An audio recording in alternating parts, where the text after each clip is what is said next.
Like a good neighbor, State Farm is there. I was gonna say that. Like a good neighbor, State Farm is there. I was gonna say that. This may be the last ad you ever see, because with the free ad block extension from Capital One Shopping, you can say goodbye.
With Asana, AI teammates are here to help keep work on track.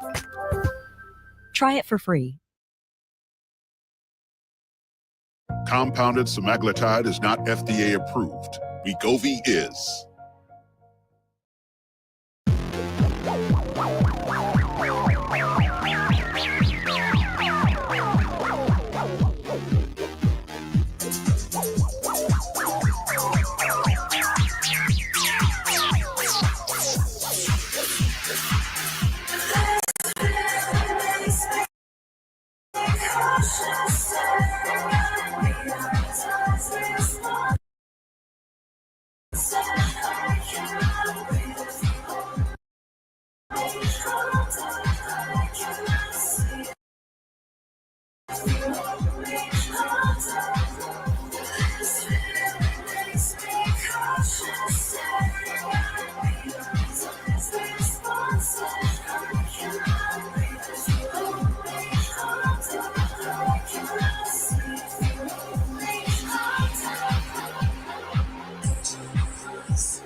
Free meals are now available for kids and teens. Learn more at summermealsny.org.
Damn, bro.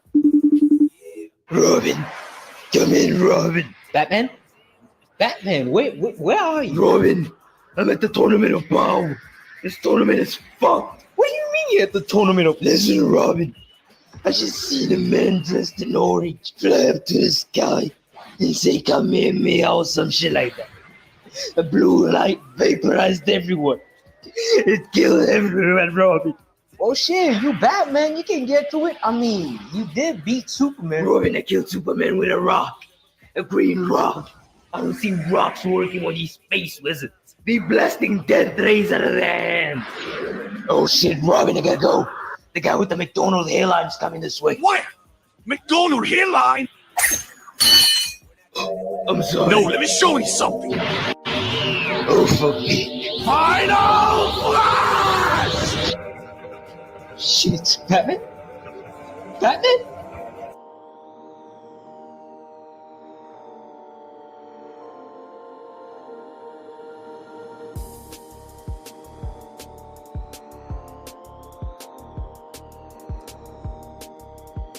Yeah, welcome to the show. Yeah, it's your host, the most pros, the bad boy of indie comics, CEO of Glacier Mountain Comics, and the future of indie comics. Yeah, it's your boy, Glacier. Yeah. Good afternoon. How is everybody out there doing on the tubes of you? Yeah, you are now live, L-I-V-E, reporting live from the Tario Zone. Yeah.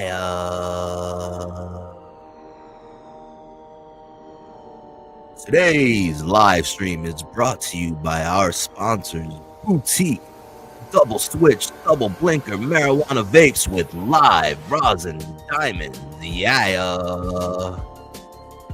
Brought to you by the lovely indica strains of Purple, Papaya, and Frosties. Yeah. Now, please be seated. The show is about to begin. Yeah.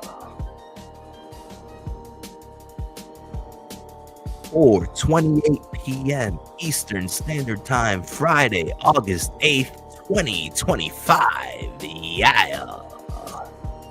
And you're now getting smoky with Glacier, the bad boy of indie comics. Yes, indeed, partner. Yes, indeed. Yeah.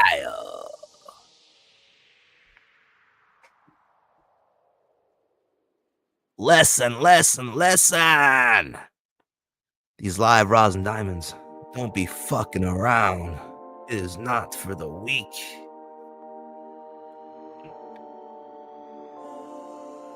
Welcome to the channel of the free. Yeah, FREE. Free.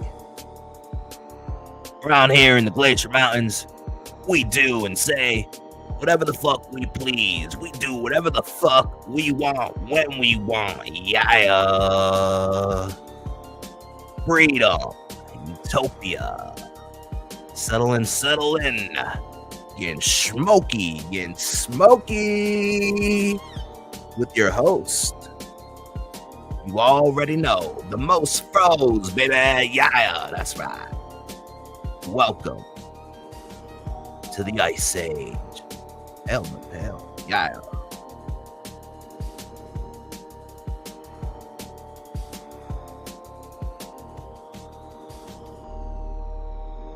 Shout out to the A-loggers and everybody that catches this on the playback.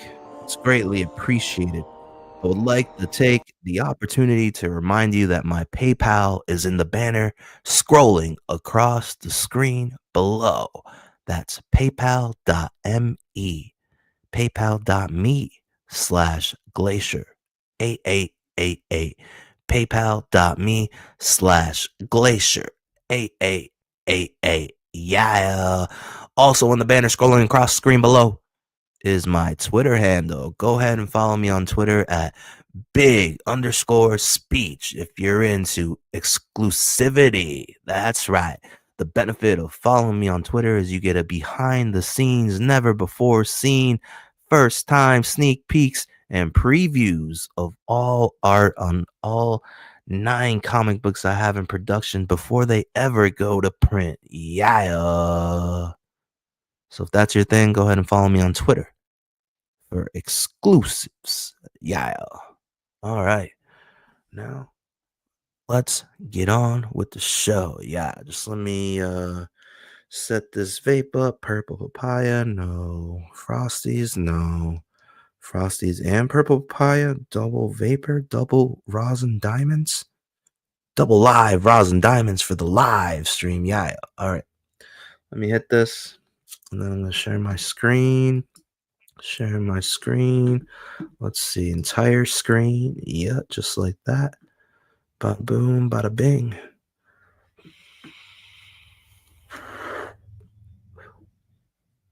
Ooh, that was a nice hit. Yeah, wait, that's not the right layout. This is the right layout. Oh, holy fuck. Oh. All right. Today we're going to be looking at New Warriors Annual number 1, but this is part 2. And this is the first time I ever in my life found out about the New Warriors. So I started hella backwards. This was my first knowledge of the New Warriors was this issue right here. I had like fucking man, what were those wrestling magazines called back in the day? It wasn't just WWE magazine, because I think they had all kinds of WCW people in there too, and ECW. But anyways, the magazines, some of them came with like fucking rare ass like pull out posters. And so I used to go to my buddy's house, and his older brother was like a phenomenal artist. Like, he could draw his ass off, and he had a comic book collection, and he wanted my fucking rare Undertaker and Paul Bearer poster. And I think I had like a pull out mini poster of like Bret Hart when he had Stone Cold Steve Austin in the sharpshooter, and Austin's face was all bloody. It's like fucking infamous. But yeah, he wanted that too, so I ended up trading him a couple wrestling magazines for some comics, and this was the main one that caught my eye. and this was my first introduction to the New Warriors, their fucking annual issue, and part 2 at that. This is the Kings of Pain crossover that they were doing. And this is part 2.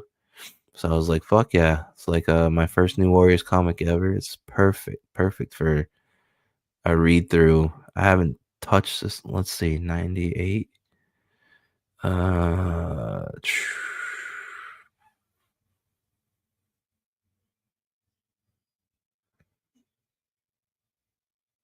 It's been like 27 years since I fucking read this thing.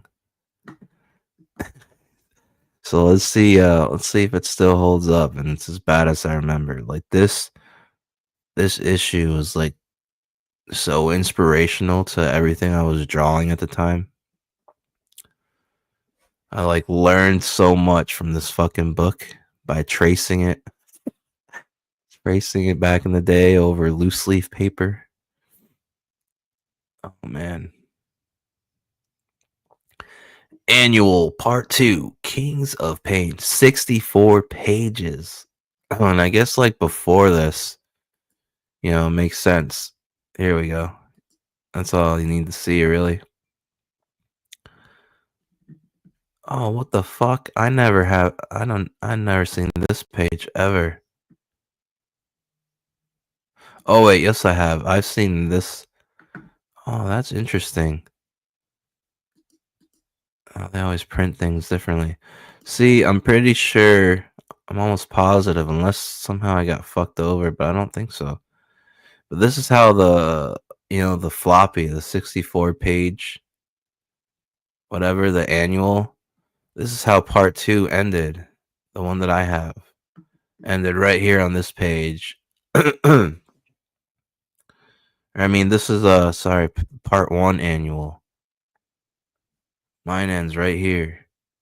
This page does not exist, but I just remembered I have seen it in the omnibus. But yeah, so this is what happens. The X-Force down here, they break into this fucking place, and it ends up being HQ for the New Warriors. Now we get to the Bang Bang Boogie. Wait.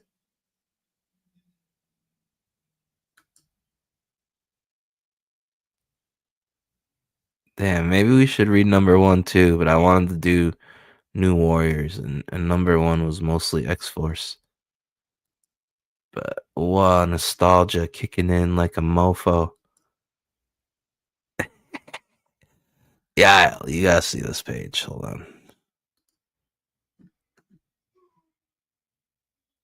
Aww, Wolf Woman. Yeah. Feral and Warpath. It's a little bit of bestiality. Oh, look at that. Piggyback ride. What the hell?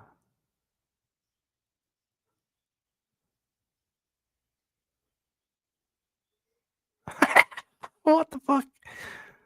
Does she call him Tonto? Oh no, hell no. Oh hell no. I mean, lackluster editing in the 90s. If they were trying to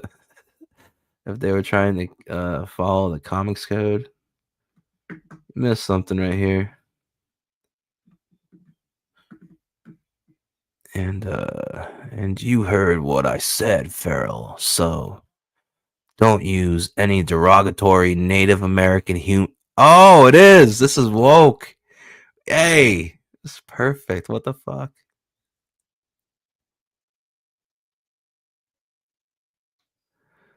Oh shit. Here we go. So this is when they started rallying against the bad humor. Look at it. Oh fuck. This is even worse if fucking Caleb watches this fucking episode. Holy shit. Look at how fucking unlucky I am. I find Shep's name right here coming from the wolf woman's mouth. That's what she's calling Shep. And wolf, canine, dogs, you know, this is all bad. All right. he just knocked that bitch out, and but she's like out on her feet. Oh man. She's still standing, Hiawatha. Maybe you should hit her again. Hit that bitch one more time. You're my new boyfriend. Beat up all the bitches I don't like. I don't know. They're just it's strange. You think? Nope. Looks okay to me. Oh shit. And you heard what I said, Farrell. So don't use any derogatory Native American humor around me, or I'll wrap your tail around the nearest fire hydrant. Okay. That's some that's like derogatory towards canines. Like, fuck, that's hilarious. How do you be racist to a dog? Let me fucking think about this for a second. Like, how would you make racial jokes about a job? It'd be fucking easy, right? You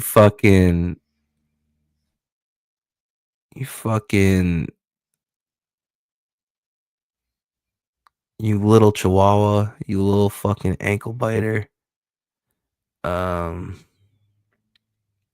What else?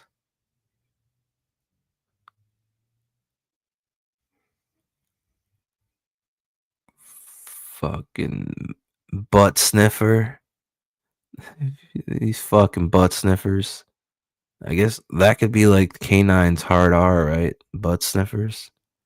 Shit eaters.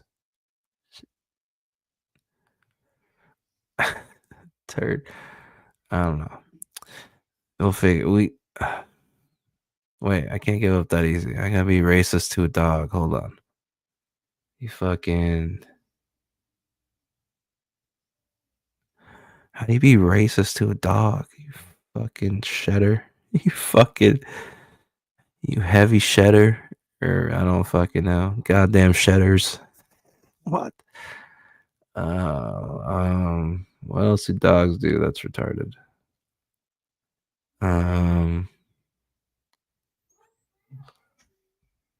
Shitting worms. You worms. I don't know. Alright, we gotta move on. But damn, she did it again though. Like she's basically saying like fuck you, right? She's like, oh, promises. Tonto. Oh fuck.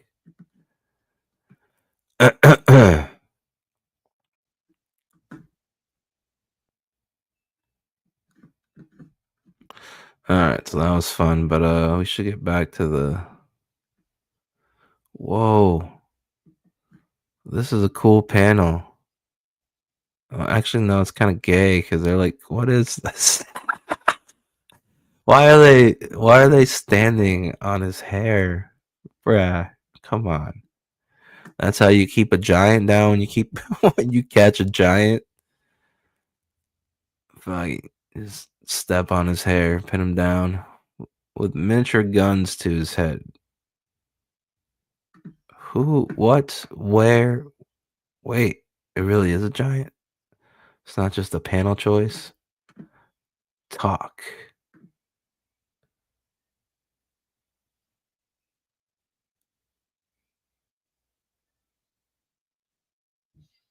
That's so strange. This is a strange choice. Awesome close-ups on the gun. Right, but is this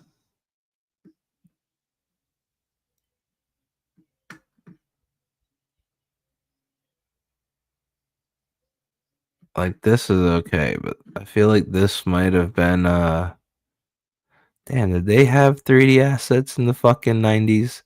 I feel like somebody cut this out of like a gun magazine and then fucking inked over it. But then this bottom part, not so much, right? Some trickery afoot. I still can't get over this. What the fuck? Oh. Okay, let's keep going. Wait, so they're landing here?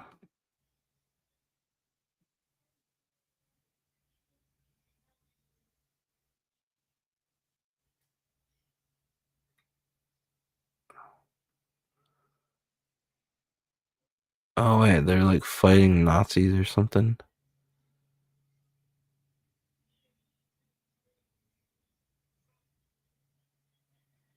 What the fuck? So they're fighting. That doesn't make sense. So the New Warriors headquarters is like the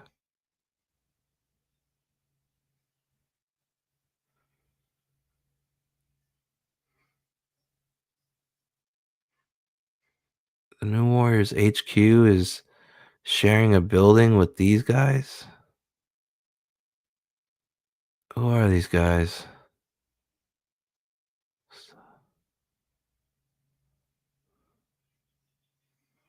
Security guards. Damn, so the New Warriors have fucking security guards on hand and they're a team of superheroes? This is strange. Because Domino... Looks like Domino's sending them fucking directions in his earpiece.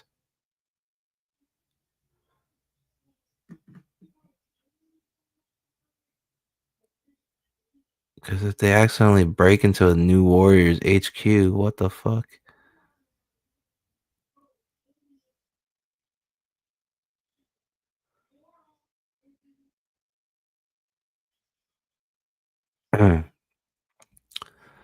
Alright, so stop where you are. Somebody just shot at their feet.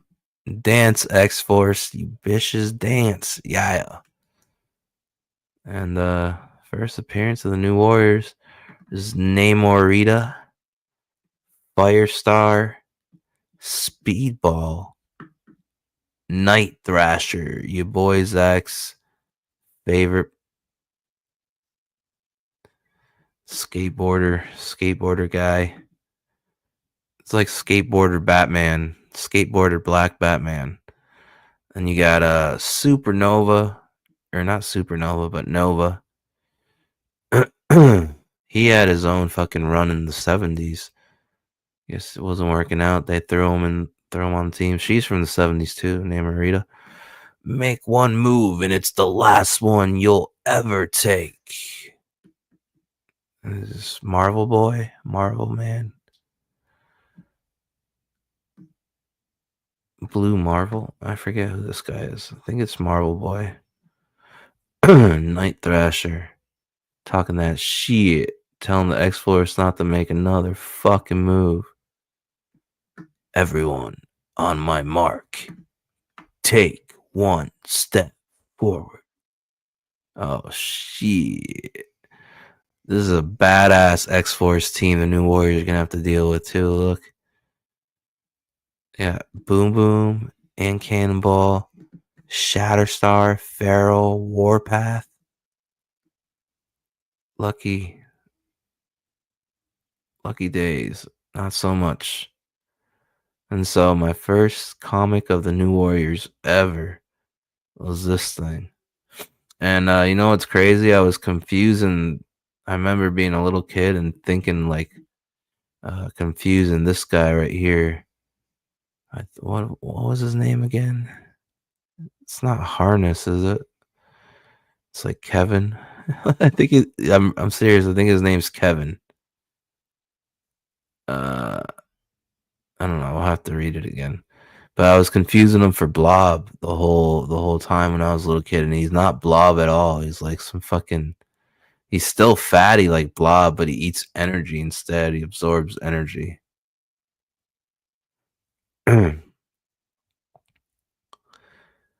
And so I guess the crazy thing about this cover is that it's Bagley and Mignola, Mike Mignola. But it's weird because Mignola does all the other covers for this crossover. He does all the covers. So this is the only one that Bagley's also on. And apparently Bagley drew all the new Warriors. And the only thing Mignola did was draw this guy. Right here.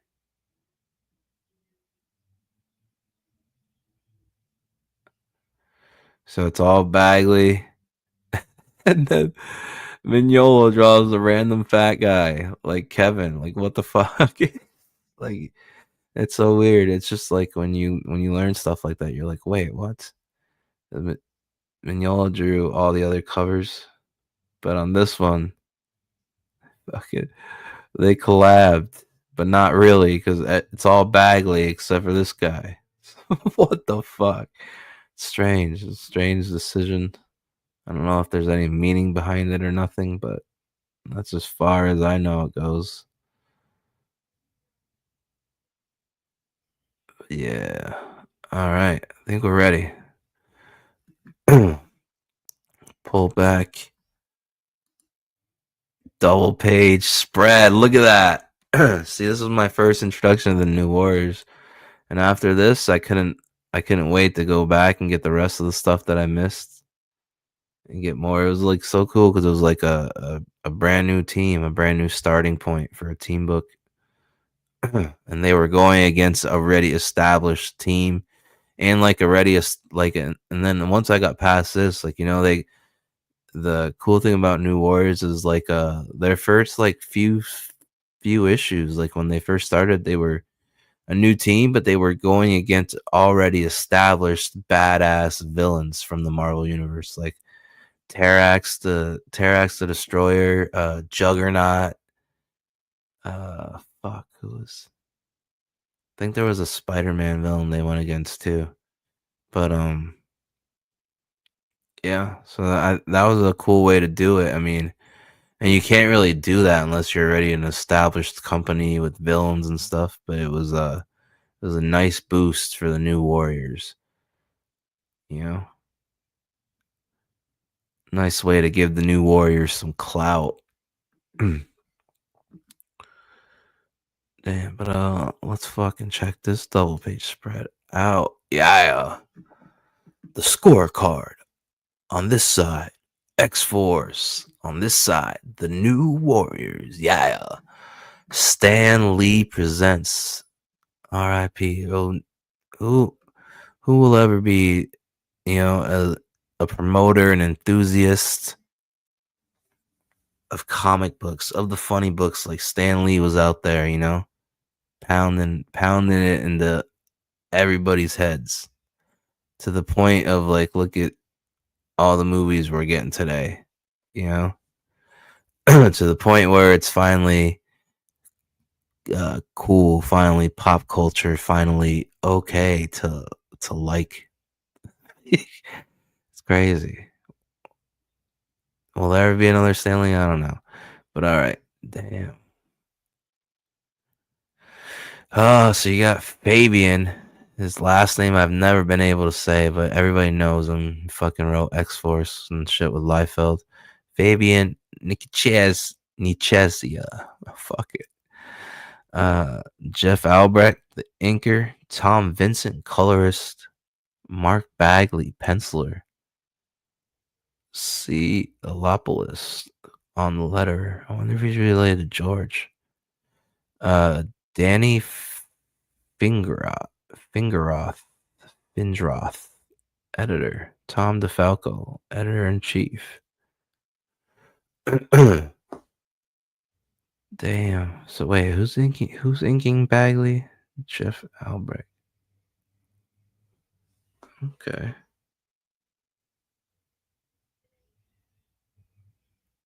Damn. Bagley killed this double page spread. This is nostalgia and a half. This is what I remember. Like I was like, you know, sometimes like you know, you're not sure if you should trade things away that you like. So I wasn't sure if I was being dumb trading my wrestling magazines, but I remember opening this page and just it was like, yeah, Now that's what I traded for. Bye bye. There's nothing like a team book when there's a huge fucking clash, huge rumble.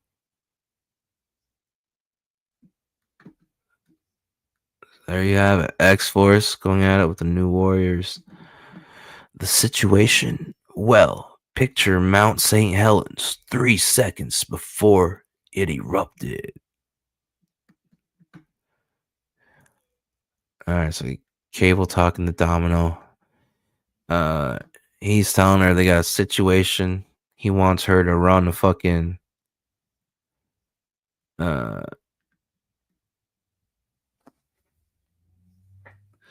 run like a background check, get the 411 to download the scoop on this team of superhumans called the New Warriors they're currently facing.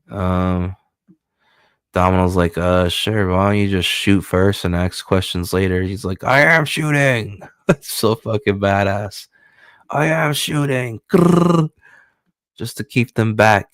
This is where, you get to throw in this is where Fabian shines, because doing stuff like this lets you know about a character without them telling you about it. You know what I'm saying? Like reading between the lines, characterization. I am shooting now, but just to keep them back. Okay, but just to keep them back. He's not shooting to kill, shooting to hit. And then I'd hate to kill these punks if they were on our side. Which says he's loyal, he won't attack people that are fighting for the same cause as he does. Bang bang boogie. Salute to Fabian. That's why writers are a dime a dozen. Hail Fabian. Hail brother, hail. And then you got Domino. Even though she's not even in this panel, her dialogue showcases her snarky, smart-ass attitude. The new and improved Cable? Nah. So he recognizes one of them. Merc from my stint in Africa. Oh, so I betcha Cable knows Chord or Cord. Never knew which one it was. Cord. Anyways, Cord right here. He's like Night Thrasher really is the leader because he's out in the field, but Cord was like, Night Thrasher's mentor.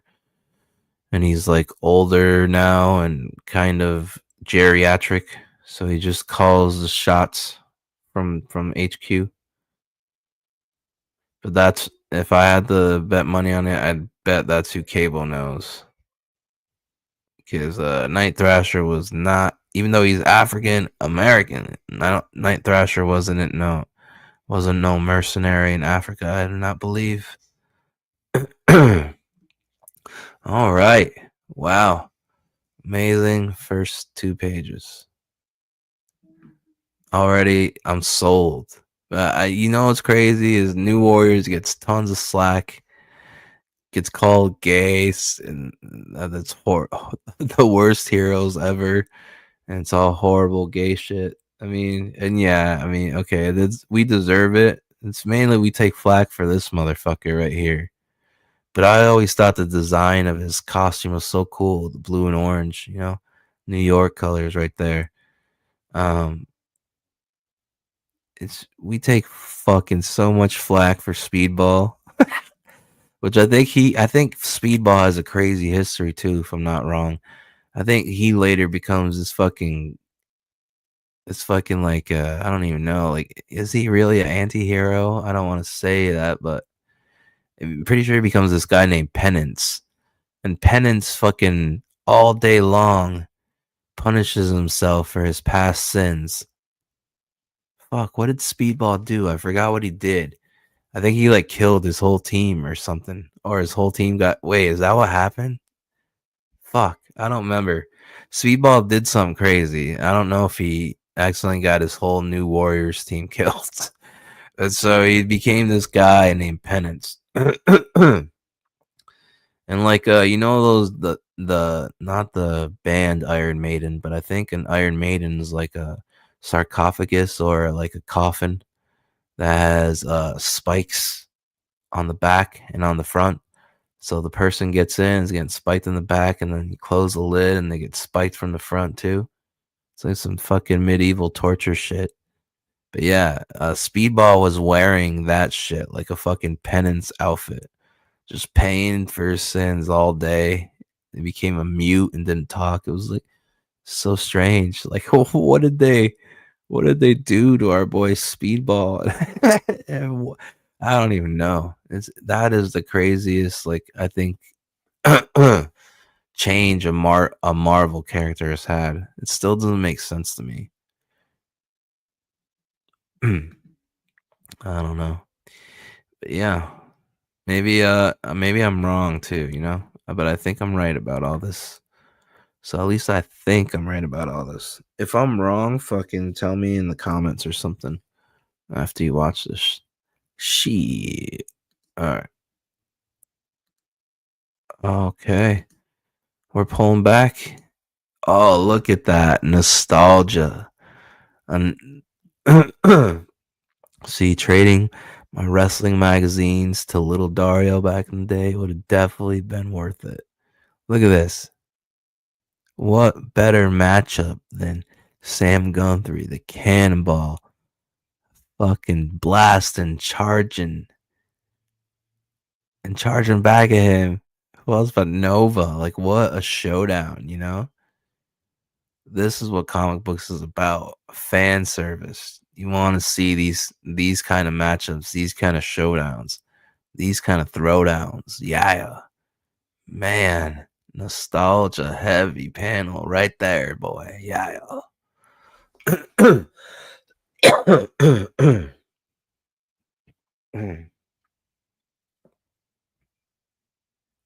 Oh shit, I can't see the chat, but I'm on my phone. What up, Billy Power Max? Hey, the hell.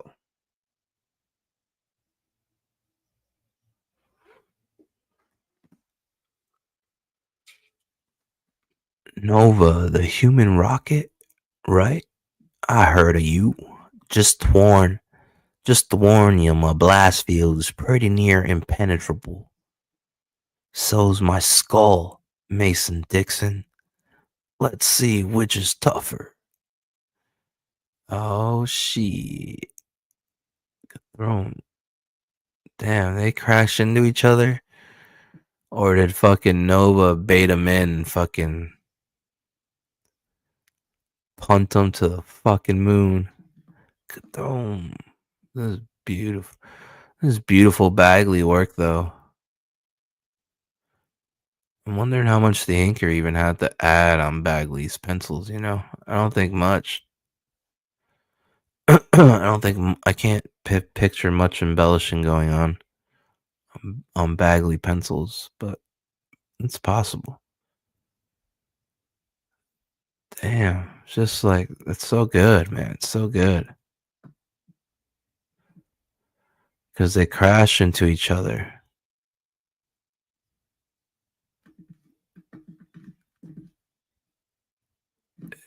And he crashes and leads your eye over here. That's good fucking storytelling. Ouch. Hey, remember me? Remember me? The red-headed broad with the red mask and the big T? It's Firestar. Why are you here? Why are we fighting? Oh, fuck. There comes Feral. Wolf Woman jumping in. Or wait. Is it Wolf Woman? Or is it more like a... No, because cats aren't hairy. It's definitely a wolf woman. Or maybe she is a cat woman. I don't know. I'm going with wolf woman because there's literally one of them that's like... I believe it's her sister, and her name's Wolfsbane. So yeah, they're wolf women. Nazi werewolf women. Maybe not the Nazi part, you know? But damn. Beautiful See, Mike Partika would be losing his shit right now. He would be getting his Marvel editorial on. He would be copying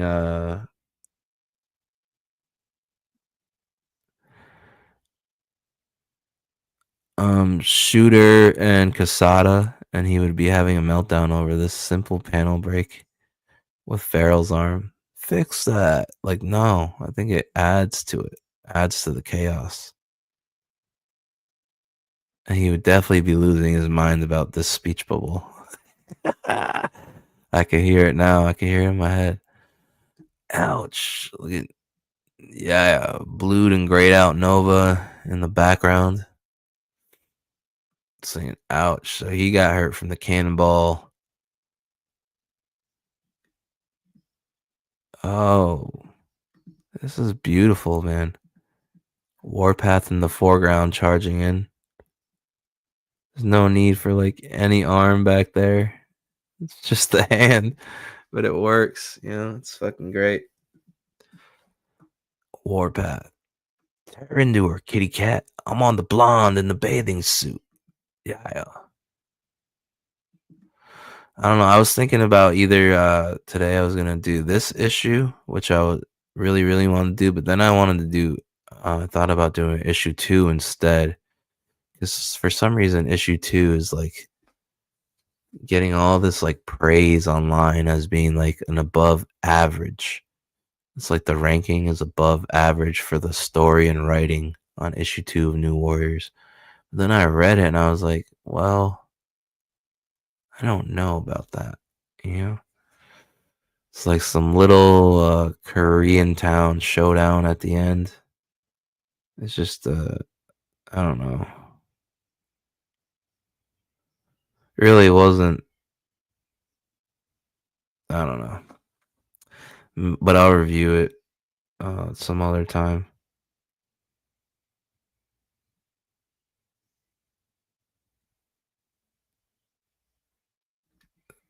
So Warpath's all like, I got the blonde in the bathing suit. And she's all like, the name's Namor Rita, big boy. But a hunk like you can call me late for breakfast. Beautiful Warpath. Bagley's killing the Warpath drawings. I'm telling you that right now. Giving that character all that clout.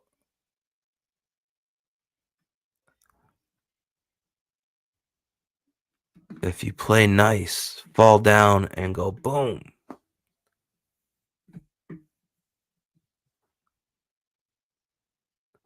Was Namor Rita the first Yaira? But just no winter powers. I prefer my first dates a little more romantic, if you don't mind. Beautiful foreshortened arm and fist. But it's like, fuck. Beating up a elf bish. We'll work on it. So it's cool showcasing all their powers, you know. So far we've seen super strength. And then here we go. Boom boom. You're boom boom. I know a little about you. Yeah? I'm honored, you dweeb. Heard of these two? Look at him. He just fucking uses his mind to force field their fucking bombs. Psionic time bombs, right? With about a 4-second detonation delay. Right. Boom. Perfect. And Partika would be losing his shit about this this word bubble. How it's in 2 panels. Yow. Boom. But this is beautiful. Beautiful colored onomatopoeia with both their colors incorporated, blue and pink. Damn, that's a beautiful panel. Beautiful 4-panel storytelling. Throw them, force field them, throw them back. Simple. I dig it, man. They're killing it on this annual. I have zero complaints right now. I know nostalgia makes me biased, but this shit is fire. You can't tell me this ain't fire. Oh man, Shatterstar and Night Thrasher, a battle for the fucking ages. Now that is the battle of the millennium. Oh fuck, and there's Paralyzed Silhouette in the fucking background doing crutch gymnastics. Damn. Talk about, you don't understand how nostalgic this page is right here. I know fucking nerds would go crazy for this kind of shit in a show or a movie. We'd fucking throw down the house. The theater would be so fucking loud if this ever happened. But then again, I don't know, because New Warriors is niche. But I mean, I know the diehards will show up and they would go insane for this. Because if you think about it, like, Endgame wasn't really all the commotion and shit that happened, like, in theaters. It wasn't really the normies, because they didn't know. Simple things like On Your Left, and, like, fuck that, dude. Like, that wasn't normies yelling and going ape shit. That was fucking diehards.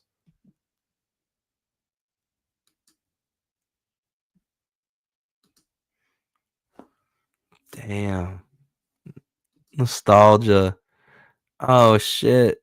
Nova getting involved. And there's Cannonball. Man, this is just great fucking action and annihilation. Holy shit. Alright, let's go back.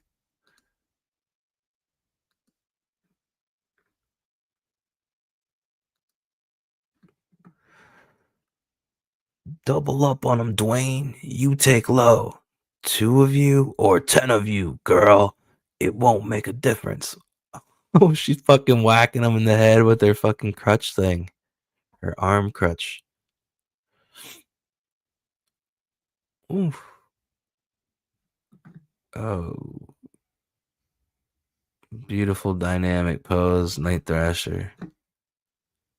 And look at the fucking skateboard on his back. Yeah.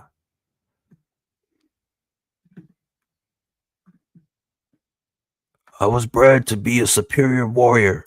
It's in my, huh? Where'd she go?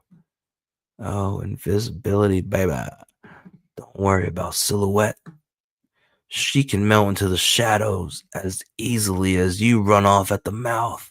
Oh, shit. Direct hit with those fucking metal batons. And don't brag about being bred to be a warrior. 'Cause I was too, the hard way, through pain and suffering.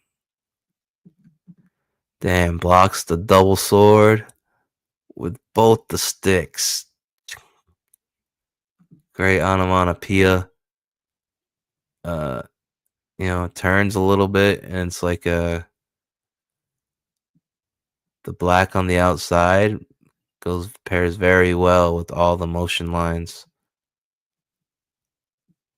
Yeah, man, this is beautiful stuff.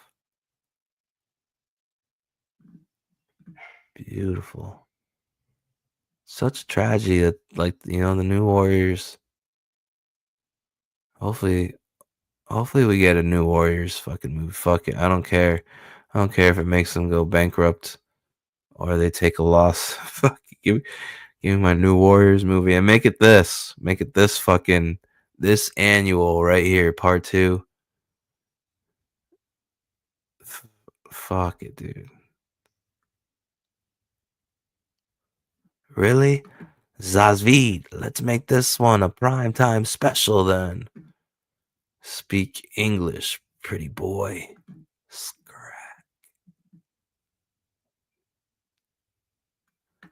I have found on this world as on mine. Oh fuck, he's doing the cable eye. No. Oh fuck. Fuck, dude, my stomach's going crazy. Maybe I gotta eat something. Damn, Shatterstar charging up his sword. Boom. The actions speak louder than words. Oh, fuck. You were a worthy opponent. I grant you a clean death. Hey now. Back off the thrash, man. Coming in to save his leader. We're all just starting to like the dope. Oh, what a shot. Good night. He was serious about icing Thrash. Whoa. Look at this panel, man. That's not the way you fucking tell somebody that. He's fucking smiling about it. Whoa, surf's up, dude. He was serious about icing Thrash. It's very TMNT. It's like a fucking Ninja Turtles panel. That's amazing. Nova, behind you. What, Sil? I can't hear. Behind you. Look out behind you. Trump. Damn. I mean, I can't imagine. Cannonball is like he's flying through the air and it's like quiet. Oh, maybe it's the Nova helmet muffles it. So I gotta imagine all that combustion with that whizzing by, be able to fucking hear it. I mean, you can hear a mosquito, a fly. You definitely hear a fucking cannonball coming.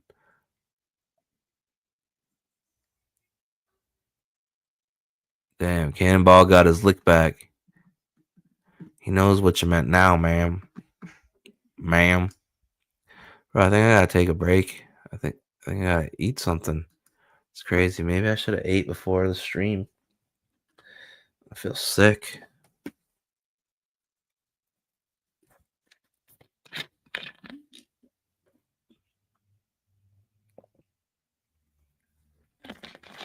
Fuck, I should have ate something before the stream. Alright, let's see. Time to put an end to this. Oh, fuck. That's an awesome dynamic cable pose, but also it's like really, really flamboyant. Holding up that gun like a fucking... Like he works for like... You know how there's always bitches that complain? No, you cannot search me, officer. I need a female officer. Well, the gays probably gonna do the same thing, so they're gonna need gay cops. Gay cop. Oh, Team America, but like the gay cut. That's what South Park should do. Should come back with Team America, but the gay cut. And I dig it, but he looks really, really, really gay. Damn, who's down right here? Is his name Morita? Firestar's shooting at the wolf woman. Shatterstar's down. Nova's down.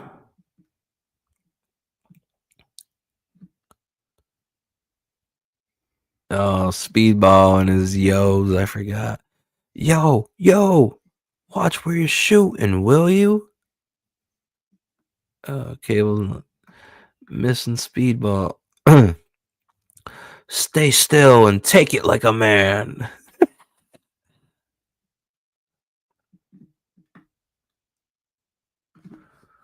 Who's been feeding you raw meat, buddy? You're wasting your time. Not even grenades can get through my bouncy kinetic field. Oh, shit. So why bother trying? X-Force, Maneuver 7. Regroup, now.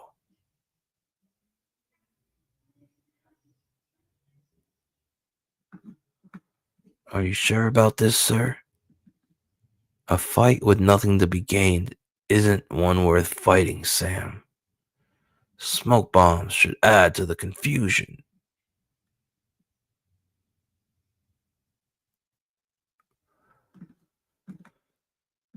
Marvel Boy, Techie Shield, high and deep, now. Cord, wait, what are you? Oh, fuck. He's just gonna nuke him, and he's like, protect us all with a shield. Crazy fuck. Sam, blast field extension, quick. On it.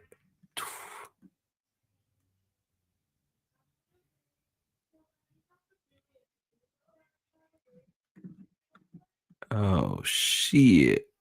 Shit's about to hit the fan.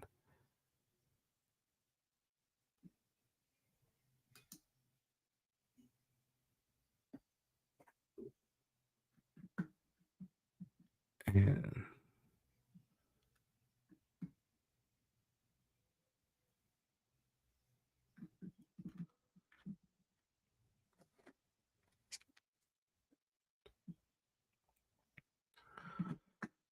Sam, I'm okay, sir. I did it.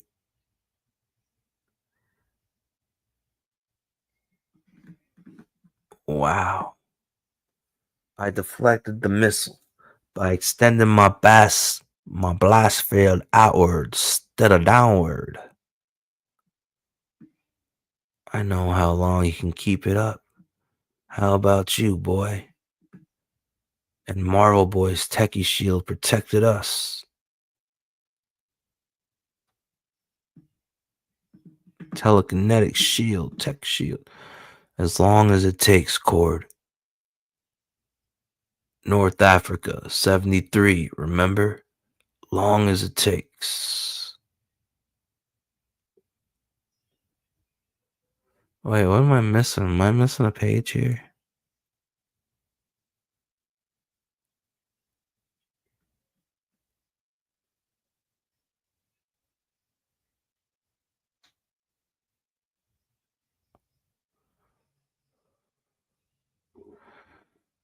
Oh, fucking yelling at Cable.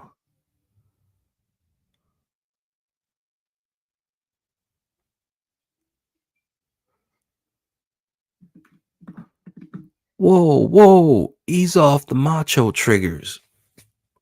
What are we gonna do? Shoot at each other from 5 yards away till we're all dead? Except me, of course, because none of this can really hurt me, you know? Oh, shit. Still talking that shit. Look at Speedball talking that shit to Cable. It's making Farrell Farrell seeing Speedball in a new light.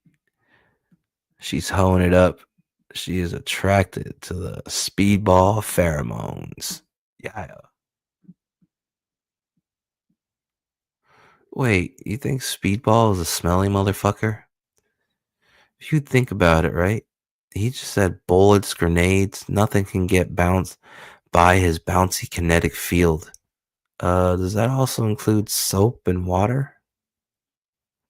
Can he even bone? Like, what happens if he goes to what happens when Speedball tries to penetrate a lady of the night? Bouncing all up in that pussy. You know what I'm saying? Like, I don't think it's possible. I think Speedball, as soon as he sticks his stick in, as soon as he sticks it in a lady of the night, it's like pulling a trigger on a pinball machine. That bitch is gonna fly through the wall, through like the next 5 houses. She's gonna fly from one thrust of Speedball's bouncy cock. The bitch is dead. It's like death by trampoline dick. Trampoline penis. It's like the Robin Williams movie Flubber, but with your cock. Gives bounce on that dick. a whole new meaning. You know what I'm saying? Bouncing all on my super bouncy kinetic field speedball cock.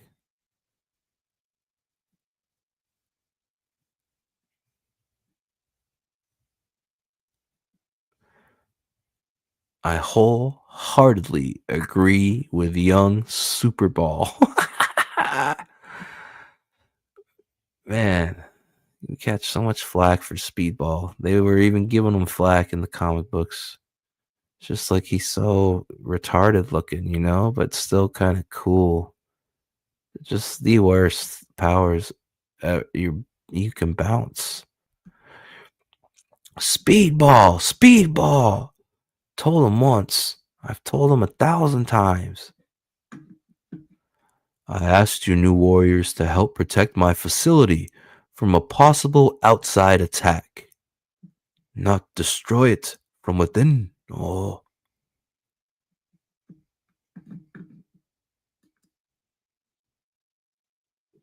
Damn. Bouncy speedball cock. I'm still thinking of, trying to figure out the physics of having intercourse with speedball. You know what I'm saying? And the math isn't mathing very well. Speedball will definitely beat the pussy up in a number of ways. All right.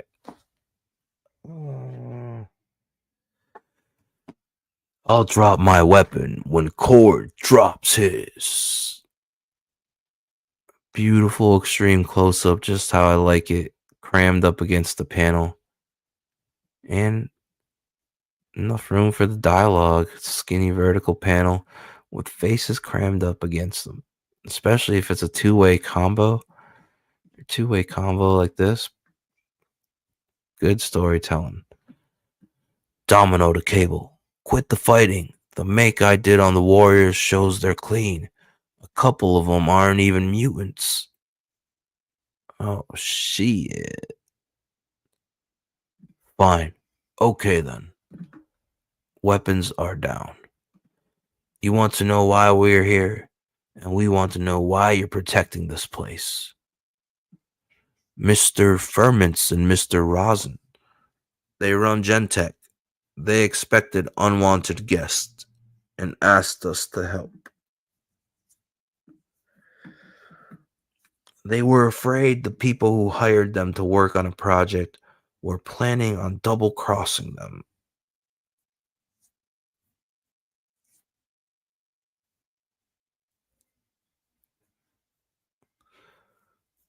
Who hired them and what for? And more importantly, are we gonna have to clean this mess up? We were hired by Oprah or Opera. Whoa. Afra Industries to create a DNA matrix. Are they snitching on Oprah through this comic book? Is that what Fabian's doing? We were hired by Oprah Industries to create a DNA matrix for a cellular mix, which would become a self-reproducing, self-replicating growth culture. Yeah, sure. That's what we figured. Nah. We were pursuing a terrorist group called the Alliance of Evil. They said they had been hired by you.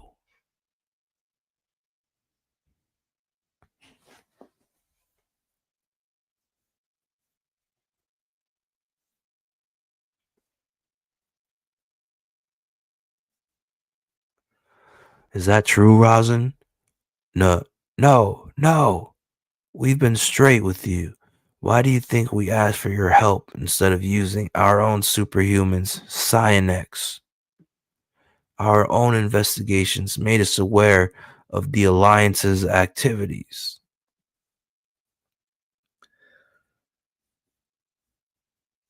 The energy patterns they were collecting matched those we were hired to cultivate.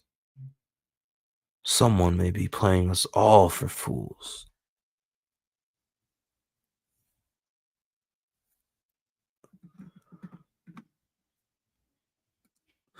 It's always X-Force espionage with Fabian.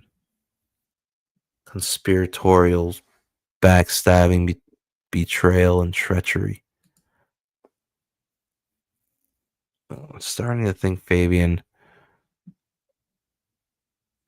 could have only had a couple tricks up his sleeve. That's what I get for reading, like, like X-Force omnibuses and trade paperback volumes. Oh, Fabian's writing. Only one way to find out. Go back to the source of information. The Alliance are going to be very sorry they lied to us.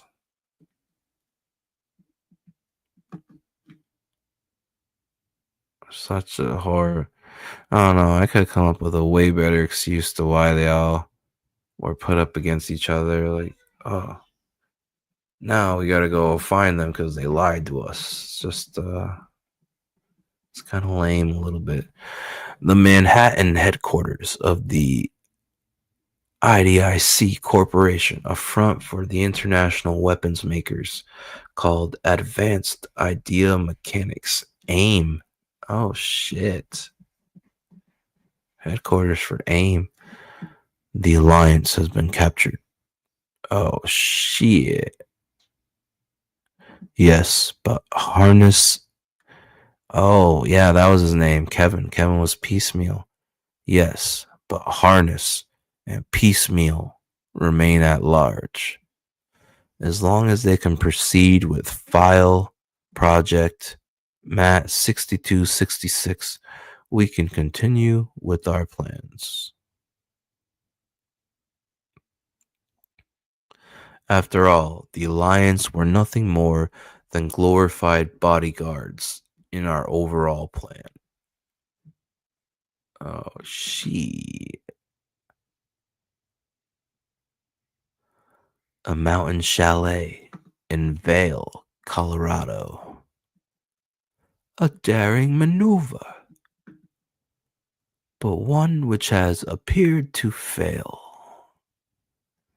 Oh yeah, spoiler alert. This is I believe this is Gideon.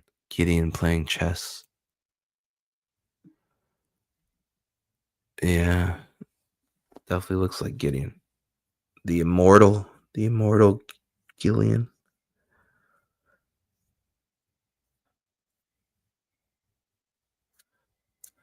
Wiping all the pawns off the board in one fell swoop was a gamble, I'll admit.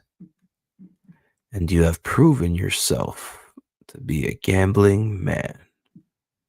And there are yet many moves remaining in this game, my Renadian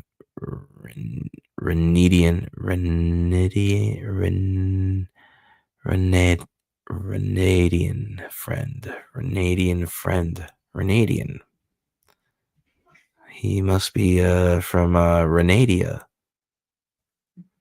Those are kind of cool looking chess pieces. So there's some chess going on in a Colorado mountain chalet. And I guess it's running parallel with headquarters of AIM. Huh. Oh shit. Piecemeal.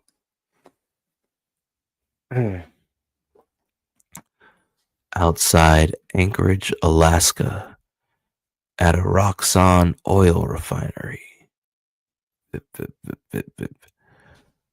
We're here, little Piecemeal. Oh shit. They're at an oil refinery.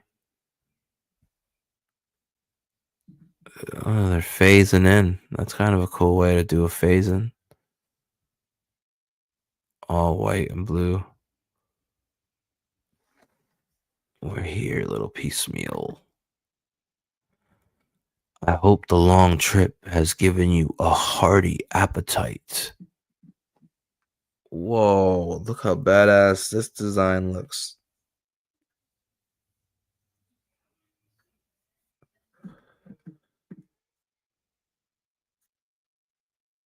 Wait, her name wasn't Harness? Piecemeal. Wait, they said her name back here, aren't we?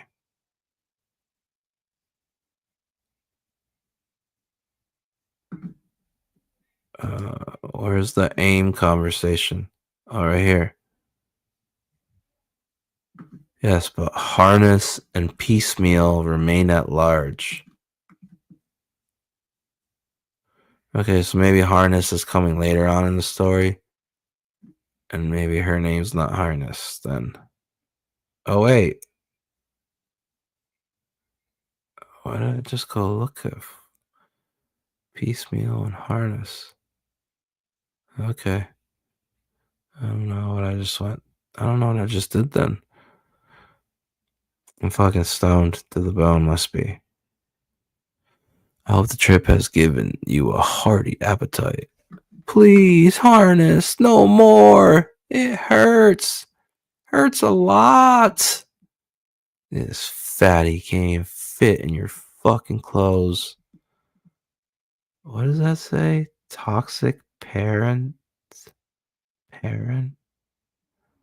Toxic parent. I don't get it. Paraphernalia? Paranel? I don't know. But apparently now we meet Harness and Piecemeal for the first time. So look at those little feet on this fat body.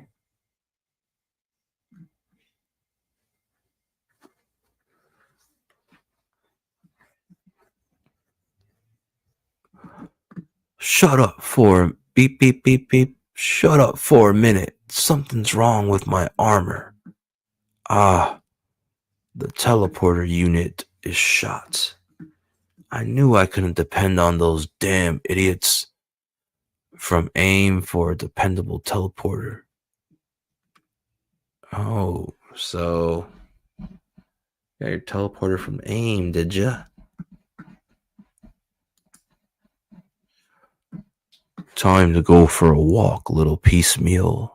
No, please, no, no more. I can't absorb anymore. He's trying to run away, but I don't think he's doing any running. It's more like scooching. Stop whining. Who loves you? Who takes care of you?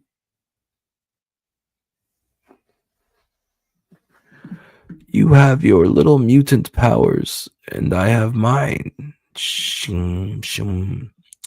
I find the energy and keep you on a tight leash, and you absorb it. Together, we do the job just right, don't we? No, stop. Come on, Tubbo. One for all and all for one, right? Oh, shit. We're a team here. You take what we need and deal with the pain, and I make all the money. Sounds like a good deal to me, right? Right? Okay. Yeah, right. Don't hurt me, please. Start eating. This is fucking great panel. Holy fat. God damn. You can feel that blade about to poke through that shit. Yeah. Piecemeal is not so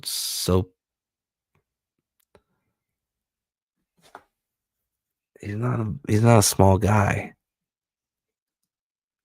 He's gonna need to eat a lot. Absorbing all that energy. Oh shit, he got even fatter.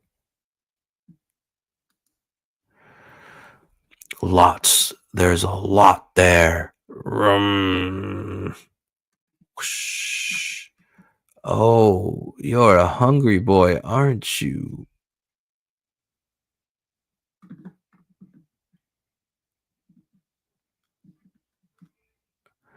There's Fat Boy absorbing all the siege. Eat it all up. Eat it all.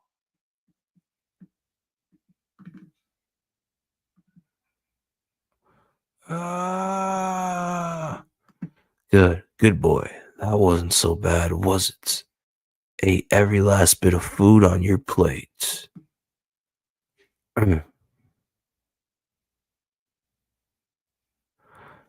Now let's go find a plane to get us out of here. A motherfucking plane? He ain't gonna fit on no plane. What the hell? I really like this panel too. With the foot in the foreground. And piecemeal in the midground.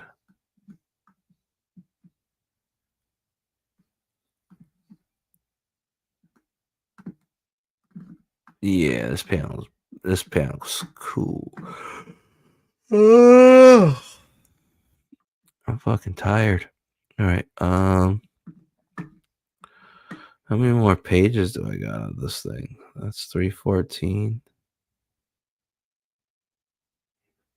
1, 2, 3, 4, 5, 6, 7, 8, 9, 10, 11, 12, 13, 14, 15, 16. 16? That's not bad. 16. Yeah, we could do that.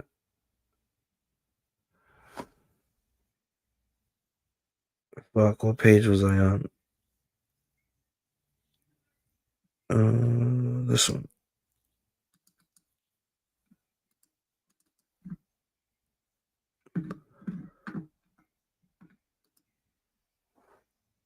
Oh, what's going on here?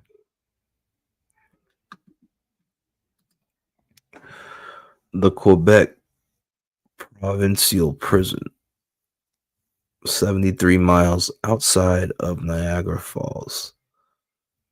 Among them is Frenzy, leader of the Alliance of Evil, where several very special prisoners are being held in very special cells pending extradition to the United States. Holy fuck, are those like spikes coming through the door? Or just like motion lines? Let me out. Don't you hear me? Let me out now. Don't. I suggest you get on the floor right now. Oh, is that Silhouette? It is. Huh?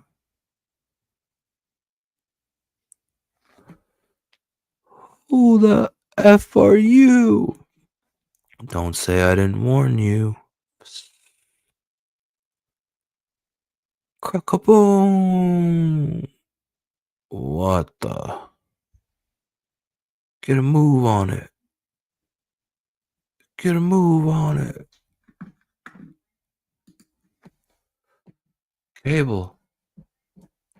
The New Mutants? X-Force, please. And friends. Jailbreak Frenzy. Jailbreak Frenzy. Jump in. Why are you doing this? Don't ask. You have 3 seconds. 1. All right, I'm coming. What's. Whoa. I got you. Pull her up. Badass Cable Man. Pull me in. As soon as you tell me. Oh, fuck. He's faking it. Faking it like he's gonna pull her in. As soon as you tell me who hired you. I did already. And you lied the first time. Thrasher. Take us up, Cord. You got it. Whoa. Whoa. Oh shit. This is heard of you heard of Chinese water torture. This is muty chopper torture. Muty suicide torture. Muty height torture. Muty height?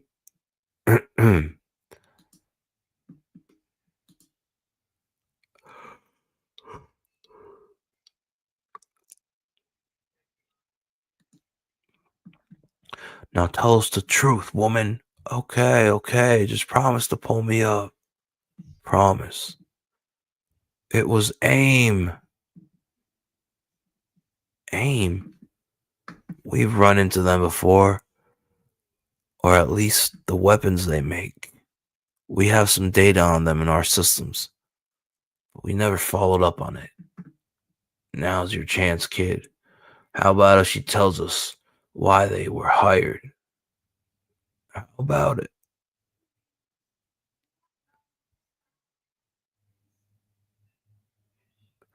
We were bodyguards. We were bodyguarding 2 mutants. One called Harness and a kid called Piecemeal. The kid was absorbing some kind of energy every stop we made. We don't know why. Where was AIM operating from? How can we get to them? They got dummy corporations everywhere. Give me one of them, a good one. Their warehouse is in Brooklyn, Pier 17, Slip 43A. That's all I know. Now pull me in.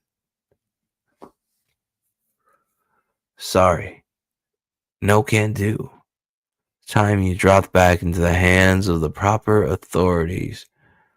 You promised. I lied. Will she survive a drop like that? Unfortunately, yes. Okay, contact the 2nd unit. Get them over to that Brooklyn warehouse ASAP.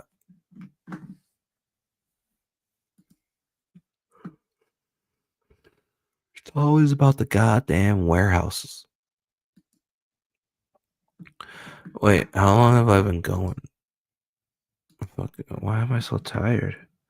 Is this new strain kicking my ass that bad? Let me see. Oh, I've been going an hour and a half already? Oh, yeah. What a rush. Yeah.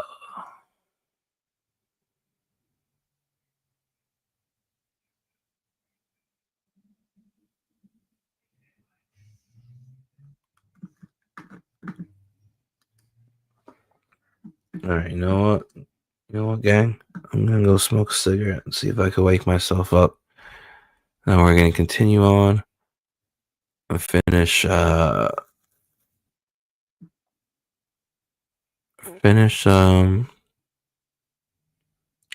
New Warriors Annual number 1, but part 2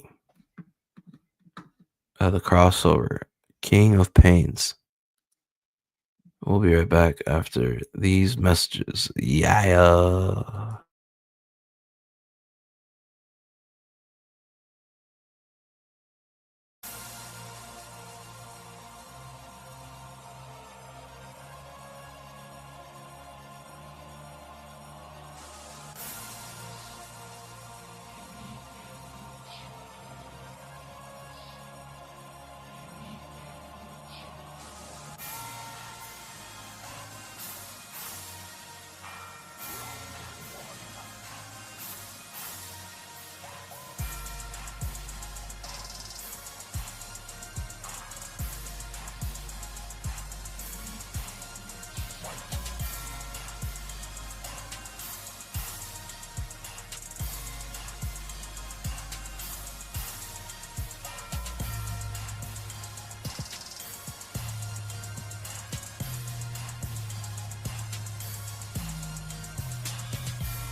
Fight.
All right, you are now back live, Live, with your host, the most froze, the bad boy of indie comics, the future of indie comics, and CEO of Glacier Mountain Comics. It's your boy, Glacier. Yeah. Tonight's live stream is brought to you by Boutique, Double Switch, Double Blinker, Marijuana Vapes with live rosin diamonds, and the wonderful indica strains of Purple, Papaya, and Frosties. Yeah. We're going ahead. We're going to do, we're doing a read-through review of New Warriors Annual #1, Part 2 of the King of Pains crossover. Yeah, their little tiff with the X-Force and AIM. Yeah. All right. Let's get back to business, folks. Smoked a couple cigarettes. I'm good to go for the time being.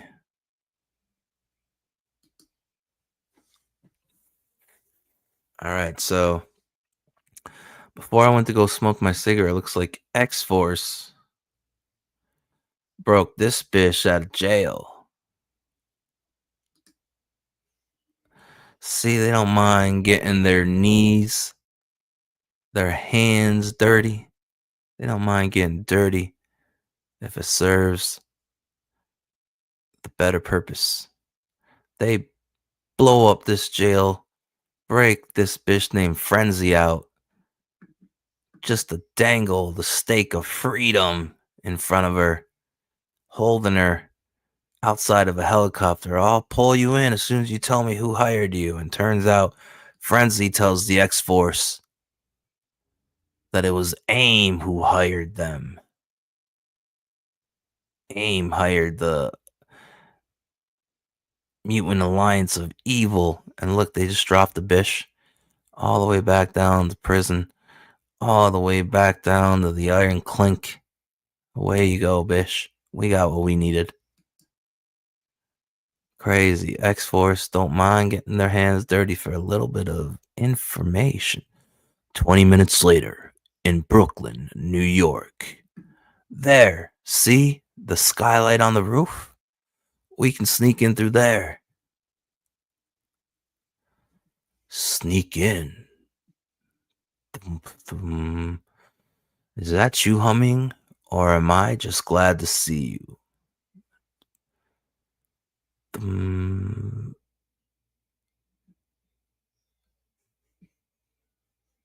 Firestar's ready to go too. Sneak in. Oh shit, he's charging up his sword. Boom, boom.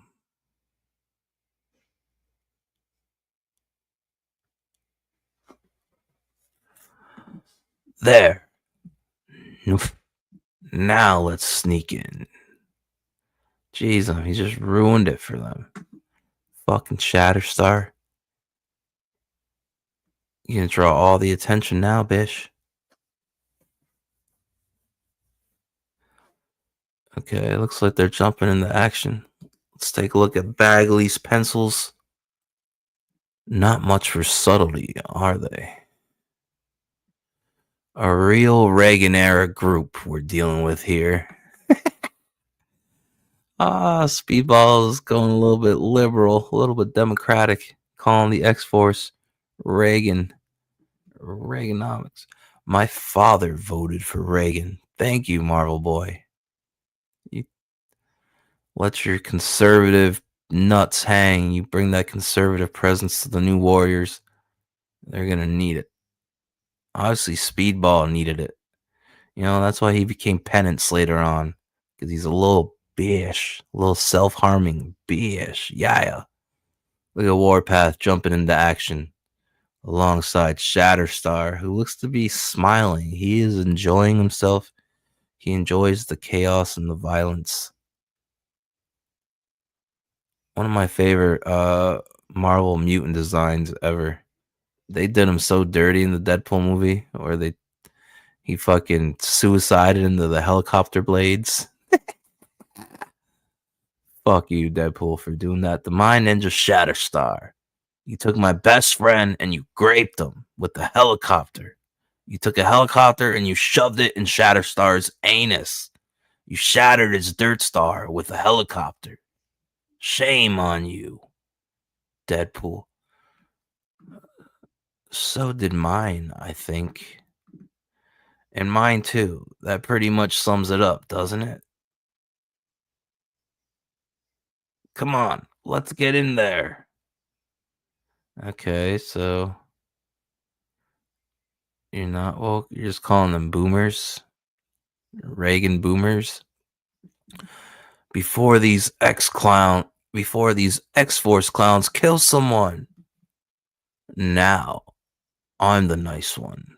Talk to me or I'll hand you over to Shatterstar.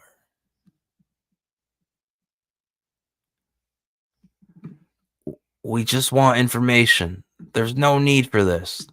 There's always a need to frighten your enemies. Yeah. You tell him, Shatterstar. You're fucking right. Yeah. Oh shit. They got a blade. There's a lot of blade to chin, sharp object to chin in this comic book. This is now the second time. First was with Harness and Piecemeal. Harness had her sharp blade up to Piecemeal's 5 chin fat. I'm the foreman here. Deal with me. Leave my men out of this. Oh, shit. We got a hero, do we? We know you're a front for AIM activities. Injection molded casings, fiberglass mixing vats, humanoid molds.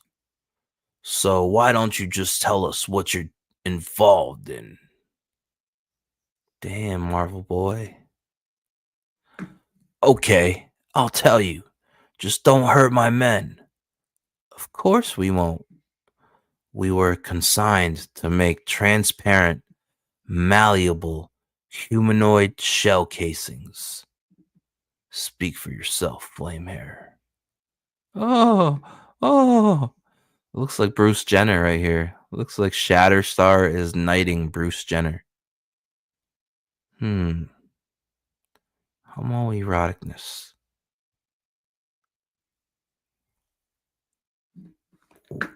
Why? They wouldn't know, Speedball. AIM pays well enough for people not to ask too many questions. They look like designs for high-tech mannequins. Oh, shit. SHIELD and AIM always competed in the creation of artificial humanoids called life model decoys.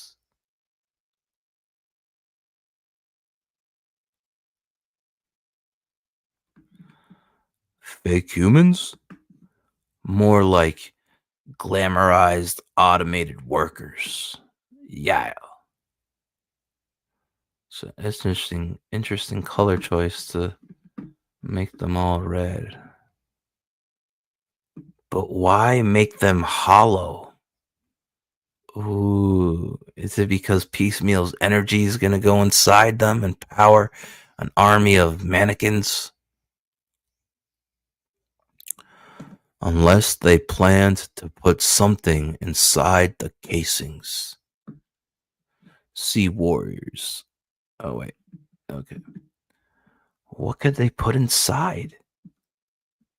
Think of Star Thief, a being of sentient energy inside a containment suit. Maybe, just maybe, AIM is trying to create a human shell to put energy inside of.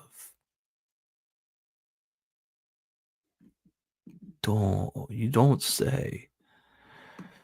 But what kind of energy? For what reason? With any luck, the third team will find out. Dun, dun, dun.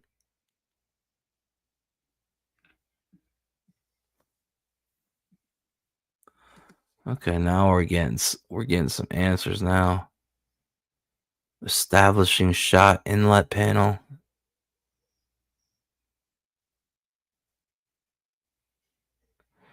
Damn, that is a weird Namorita face. What the fuck's going on in that panel? We're gonna find out. We're gonna find out. Yeah. Westchester, New York. The former site of Professor Charles Xavier's School for Gifted Youngsters. Until recently, the bunker beneath the destroyed mansion was home to the New Mutants. You say you used to live here? Yup. Nice view, airy, spacious. I like it. They're standing on mansion ruins. Nova being a snob. A poshy snob. If it's all the same to you, Nova, we were kind of forced to leave here. Losing the only home I've had for the last few years wasn't a real belly laughing experience. I don't even like sneaking in here like thieves or something. Security code sequence has been changed. They changed the locks. Talk about out of sight, out of mind. Let me handle it, Cannonball. Don't break a fingernail. Oh, shit. If I do, you can kiss it and make it better. Oh, they're flirting. But damn, her face looks crazy here. Looks like she's taking a shit. Here we go. Oh, she's jamming her fingers in there. She's gonna lift up the entrance.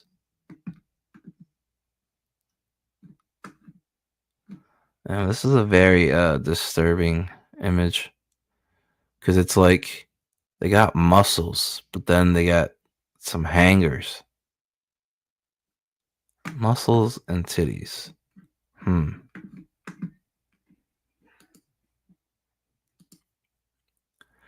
Oh, she lifted the hatch clean off. Yeah. Now she's fucking bragging. Now she's showing off. She's just holding it up. Scotch crack. That's my girl. Ew, brother. Ew. What the fuck? Don't you wish? Bodybuilding bitch is turning Nova. Oh. Yow. Oh shit. Does that mean Boom Boom is maybe Boom Boom is bisexual? I don't know. Mutant soap operas. Gotta love them. Let's move in, gang. Gang. Yeah. Gang. Let's move in, gang.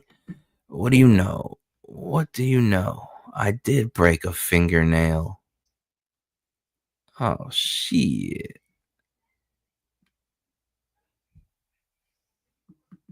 Well, we got work to do right now, hun.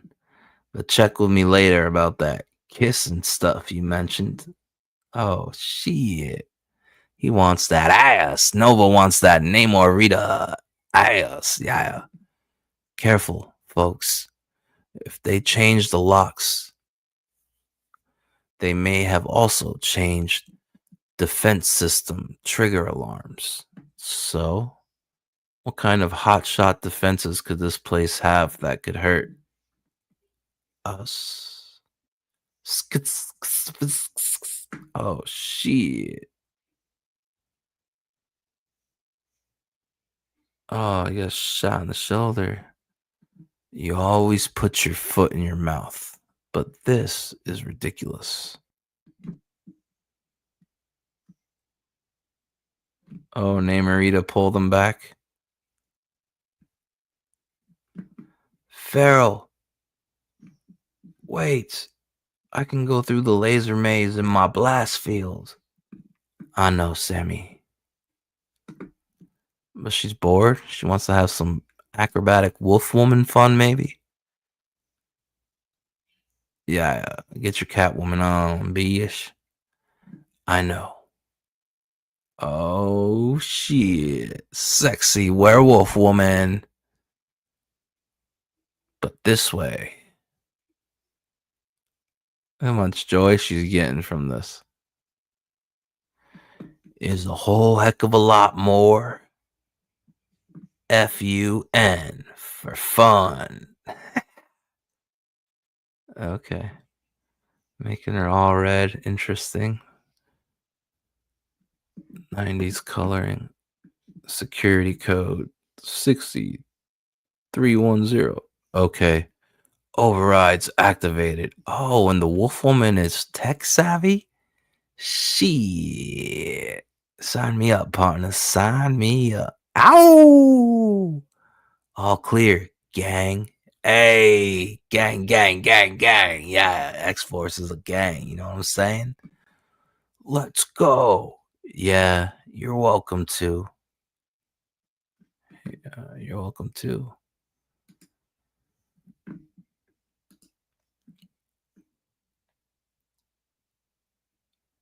Okay, now they're in the X-Mansion bunker with some Cable X-Force tech.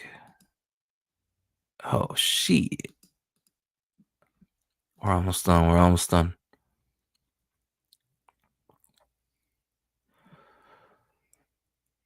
This is the file. This is the main computer file room. It also houses a mutant detecting system called Cerebro. System hasn't been used for weeks, but I got it booted up.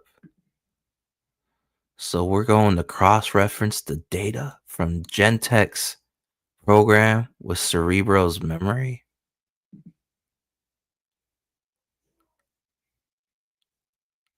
Sounds good to me. How about you, Muscles? Oh, they're all getting horny for the Nova. Huh. Nova is a pussy hound. Yeah. Sounds good to me. How about you, Muscles? Oh, she likes them Nova muscles. Yeah. Yeah, my plan exactly. Remember when a slide rule was the happening thing?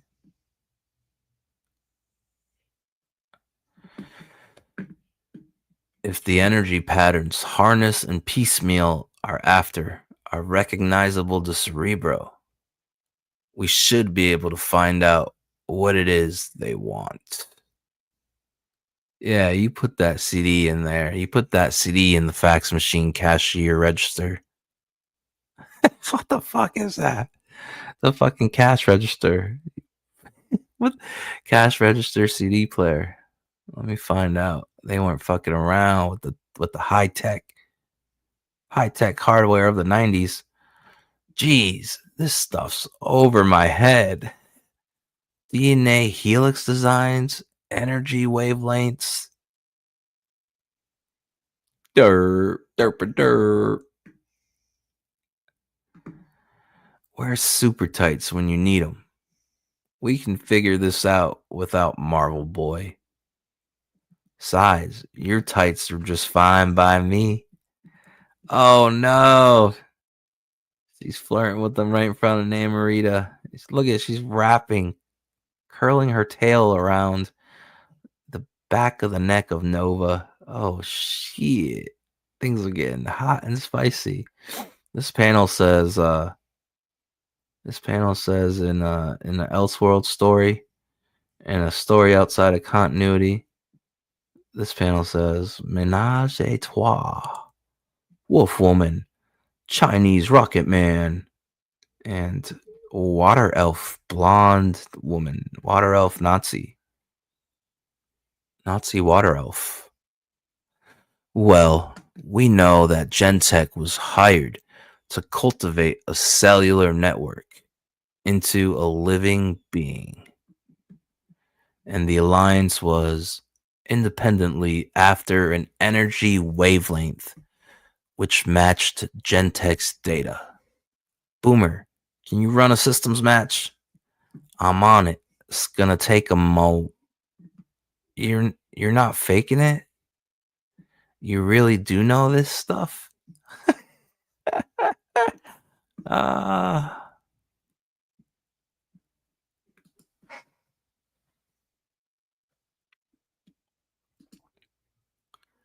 Oh shit. Look at that cable tech. Damn, making Namorito look naked. Would appear so, pussycat. Holograms, huh? Pretty cool.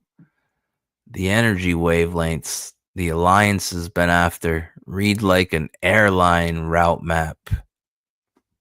Oh shit, they didn't track down the energies. Any of these little lines mean anything? We have several matches here, gang. Gang, gang, gang. We have several matches here, gang. You know what I'm saying, gang? The latest match between Gentek's data and the Alliance's wavelength was in Niagara Falls. Dun, dun, dun. Buffalo, stand up. Niagara Falls, New York, Ontario, Boston. That's where we fought those clowns. From there, tracing the pattern, we go to Alaska. Yeah. All about that Alaska. After that is Tokyo. Dun, dun, dun. Beautiful Namorita on this panel. Got me gawking. Yeah. Beautiful face. Beautiful posture and gesture. Go Bagley, go. Go Bagley, go. Go. We're probably too late for those. What I want to know is how Gentek got this info. Computer, define source of diskette file. The floppy diskettes. Access systems shared. Datanet file 223.467-P. This is info from a file the X-Men system shared. The X-Men's system shares with another one. Define origin. Source of shared datanet. Source of shared datanet. Stop trying to sound smart, Cannonball. God damn it. Oh shit. Wait. Oh. Access systems shared. Datanet file 223.467-P. Muir Island Research Center. Moira McTaggart. Liaison. Uh-oh. Moira. Huh. Wait, her son Proteus? Isn't he an energy of... What's going on? 3 panels across the top. 2 panels on the bottom. Last panel is the biggest panel on the page. Yeah. Tokyo, Japan. Oh, what could it be? Oh, look. Top of the Shanda building. Oh, it's Rodan. Translated from the Japanese. The Falco. It's Rodan.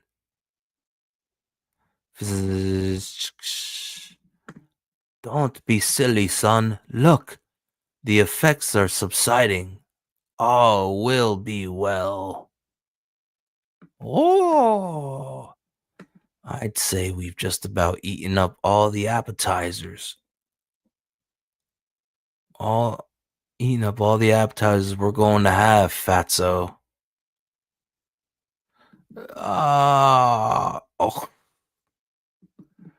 It's time to go for the main course. the Guinness World's Record for pigging out. Oh, shit. Damn. Poor guy just keeps eating and eating. We're going to finish this off where it all began. Beautiful Bagley artwork. Look at that fist wrist rocket. Wrist laser cannon. Wrist rocket. Yeah. Damn, look at Piecemeal. So goddamn fat. So goddamn fat. Those are his feet? Oh, or are those his hands? No, that's a foot back there. So this is his hand. So he's on his hands. Holy fat. And soon we're going to have more power than anyone else on the planet has ever seen. They're just going to keep absorbing the energy. Piecemeal and harness. Oh shit, what did I do? No.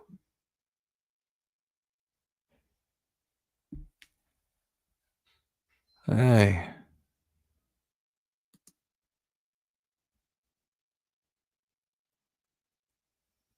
God damn it, no. How did I close out of it? Chrome, StreamYard Studio.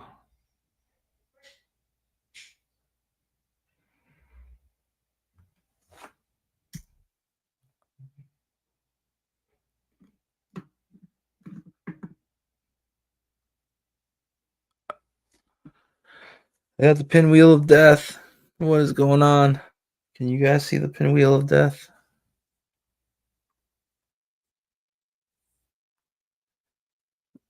Yeah, you guys are seeing the pinwheel of death too. Oh, shit.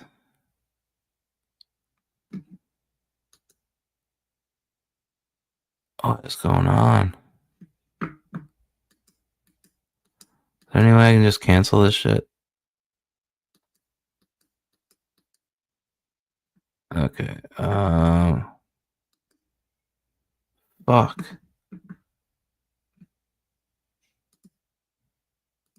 Oh, what's this one then? Hide that. Oh, fuck. I gotta open up that shit again. Let's see. File.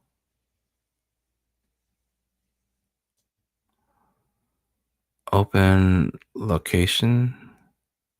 Whoa. What is that? No, don't do that.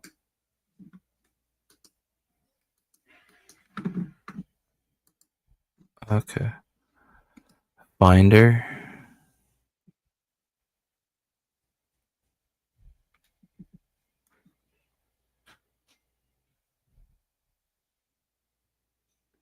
View.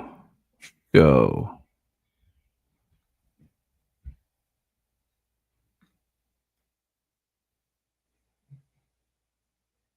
Desktop.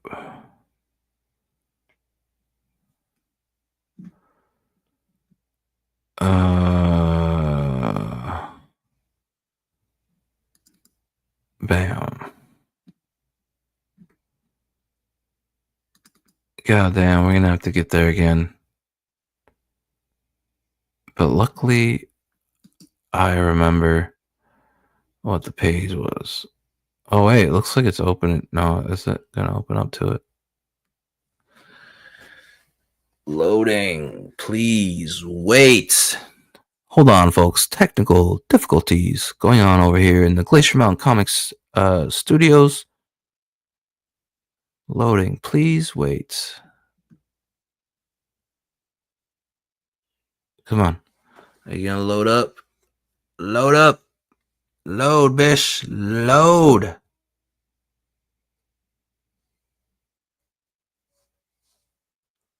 Damn.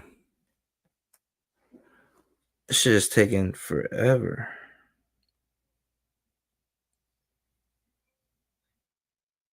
Oh my god, it opened up to where we were at. That's perfect.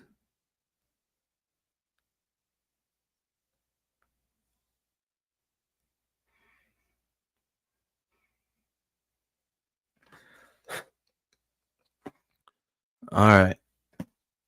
I'd say. Okay, so now they're going to eat the main course.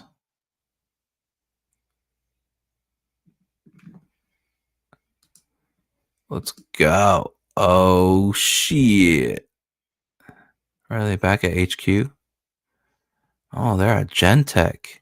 Holy shit. Back at the Gentech, GeneTech research facility. It appears our separate missions were successful. Okay. Nice red border around the establishing shot panel. I like that. I like that. I like that. The pieces of the puzzle we now have should give us the chance to figure this mystery out. It's Speedball over there juggling like a fruitcake. Holy muscles on Nova. No wonder the ladies are going for him.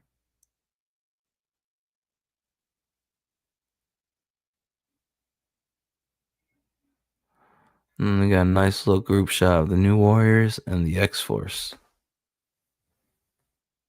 Because the X-Force knew how it was to be new when they were the New Mutants starting up, and now you got a whole new startup team. And look at their silhouette. Paralyzed silhouette. Well, paralyzed from the legs.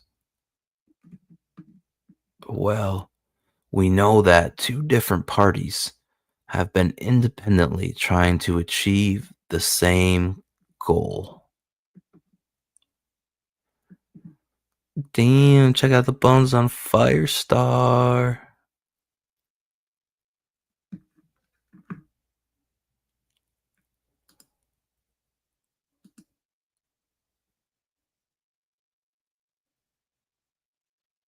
Uh-oh.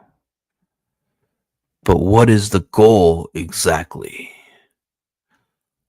Let's put money down that it's not a cure for the common cold. God damn it, Speedball, you little bitch.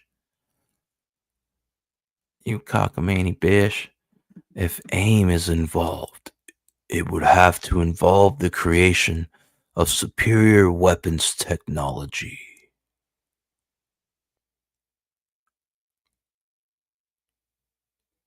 What exactly is this shit, Bagley? Yeah, shit like some nasty ass fucking, like a cockworm. Goddamn elephant's truck. This is a goddamn noose. Oh my god, you know what this is? This is born on a noose. Cable was born on a noose. This is fucking umbilical cord. This fucking brood. This is a brood umbilical cord that Cable wears as decor to commemorate when he lost his eye to the brood queen. No, I just made all that up. Name Marita. Synthetic human weaponry? That LMD casing factory seems to indicate they were planning on injecting that energy into controllable mannequins. Shit. We just have to figure out what or who that energy is.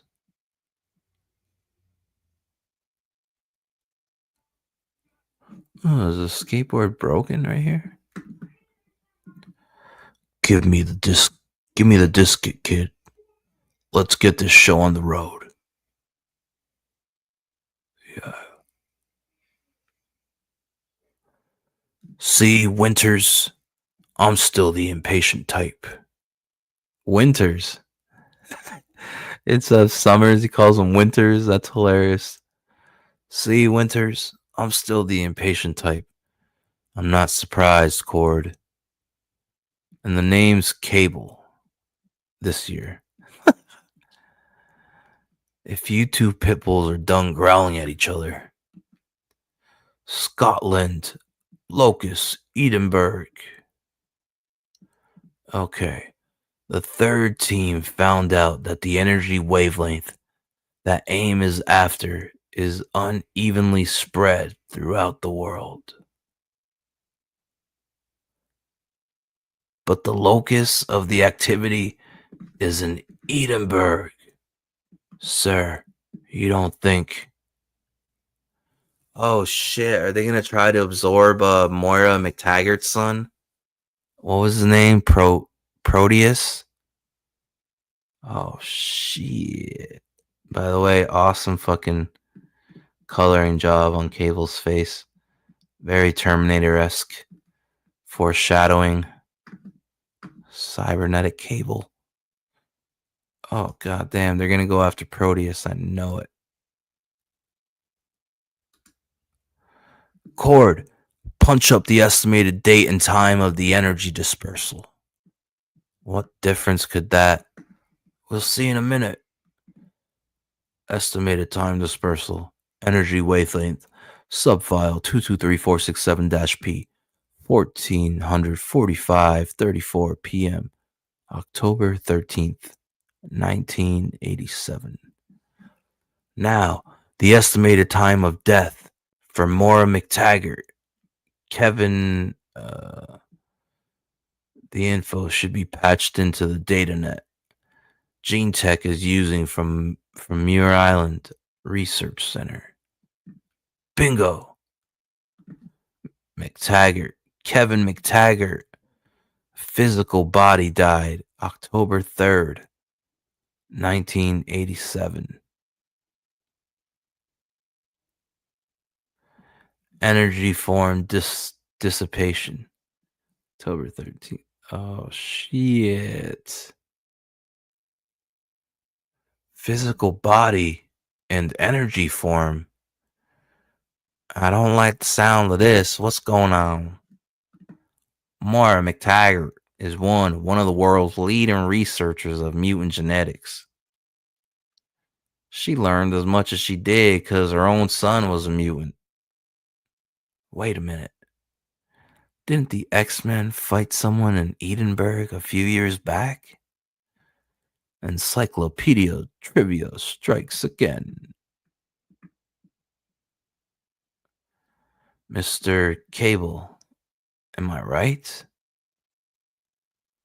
We better get on the phone to Muir Island. We have to tell them that AIM is trying to recreate the most powerful mutant this planet's ever seen. Tell Moira McTaggart they're trying to bring her son back to life. Oh, shit.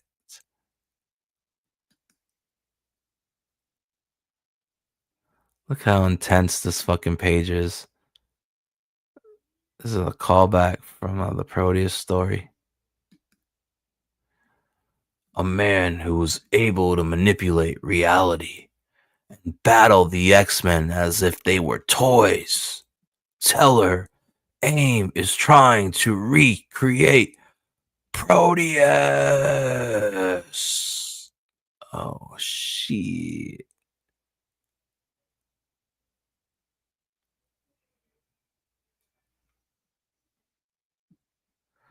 To be continued in X-Men Annual number 15 on sale next week. Yeah. Is that it? That was it. This would be part 3. And we're not going to keep going because I think I got some shit to do. Oh, there's Jamie Madrox. Multiple Man. Is that Legion? It is Legion. Holy shit. And what the fuck? Shadow King's in the wall? What is going on in this issue? It's crazy. Hold on, I guess. Yeah, Shadow King in the fucking wall? What is up with that? What? What do we do, Moira? They've been trying to contact us for hours. They're going to find out we're here. Oh, look, they got Moira McTaggart in a fucking X-Men suit. I know, Jamie. But I'm not interested in having people I don't know trust invading my island. Or trust invading my island. Oi.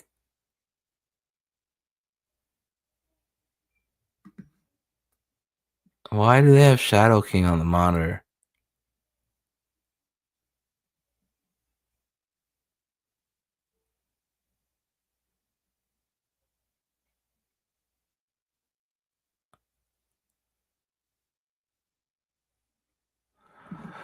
All are unwitting pawns of a supreme telepath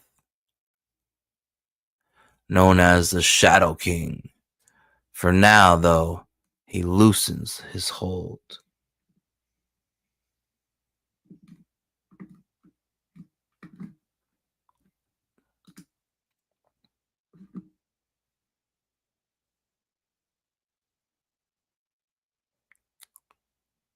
Man.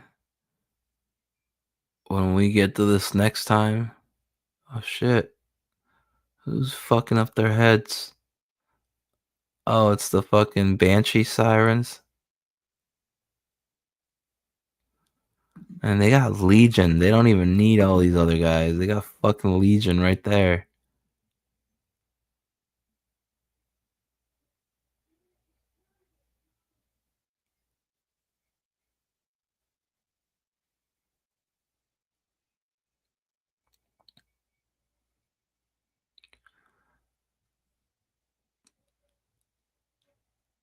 That's a cool looking group shot, but Cable looks funky.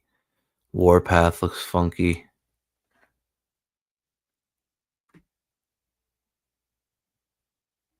Shit. Oh fuck, Piecemeal's starting to look like a fucking woman. You know who he's starting to look like? Piecemeal's starting to look like the mom from Squidbillies. Big old fatty Early's always hitting on. Holy fat. Yeah.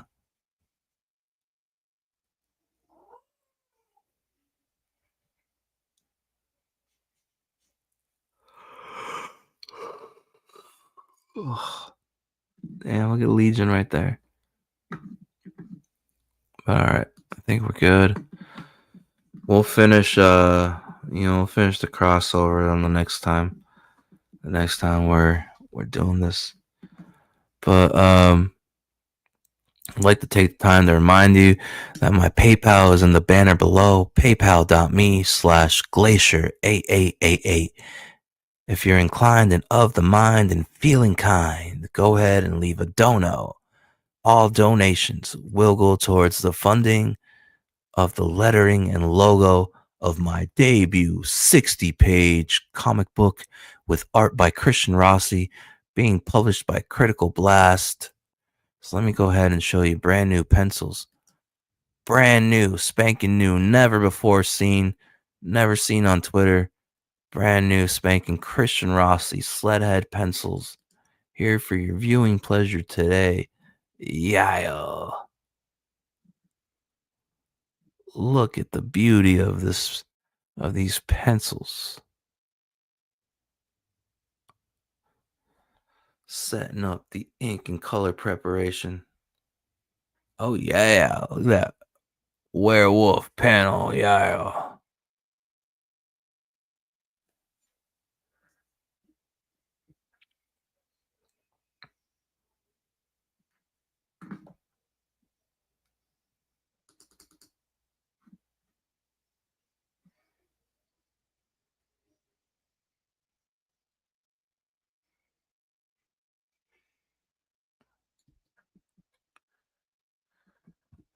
All right.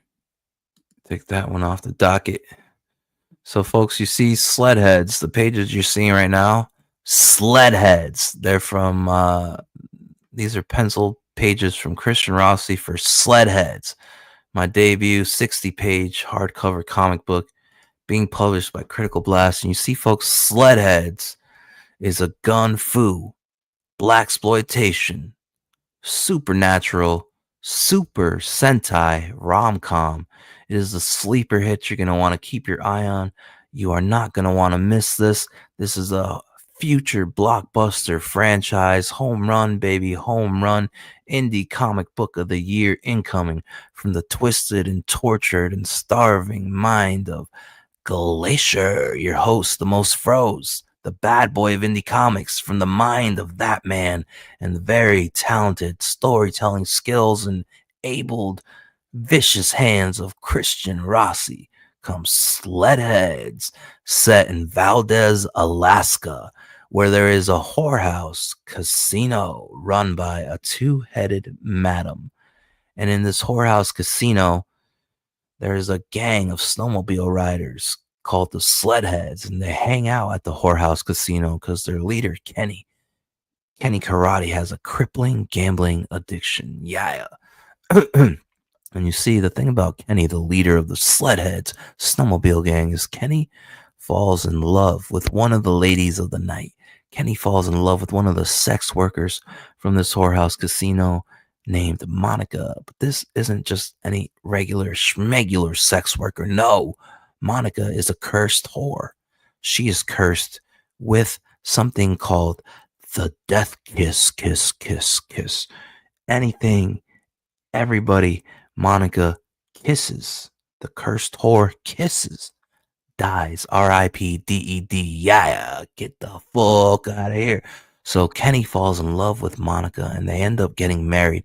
And at the beginning of the story, at the beginning of issue 1 of Sledheads, Monica and Kenny are photographed and videotaped sharing a kiss on the dance floor. They are photographed by the henchmen of Jumpin' Joey right here. Jumpin' Joey, crime lord of Alaska. And they're all like, holy shit, it's true. The leader of Sledheads, Kenny Karate, is cheating death. How is he not dying when he curses, when he kisses the cursed whore? And Jumpin' Joey, crime lord of Alaska, it doesn't snow in Alaska without Jumpin' Joey. He's got nostrils everywhere. Yeah, he is literally that bump in the night. You dig? Jumpin' Joey, he is not okay with anybody in Alaska having an advantage over him. He is not okay with Kenny somehow cheating death out in the open and nobody knowing anything about it. Jumpin' Joey must know the secrets of cheating death, for he's a crime lord, vicious crime lord of Alaska. Yeah.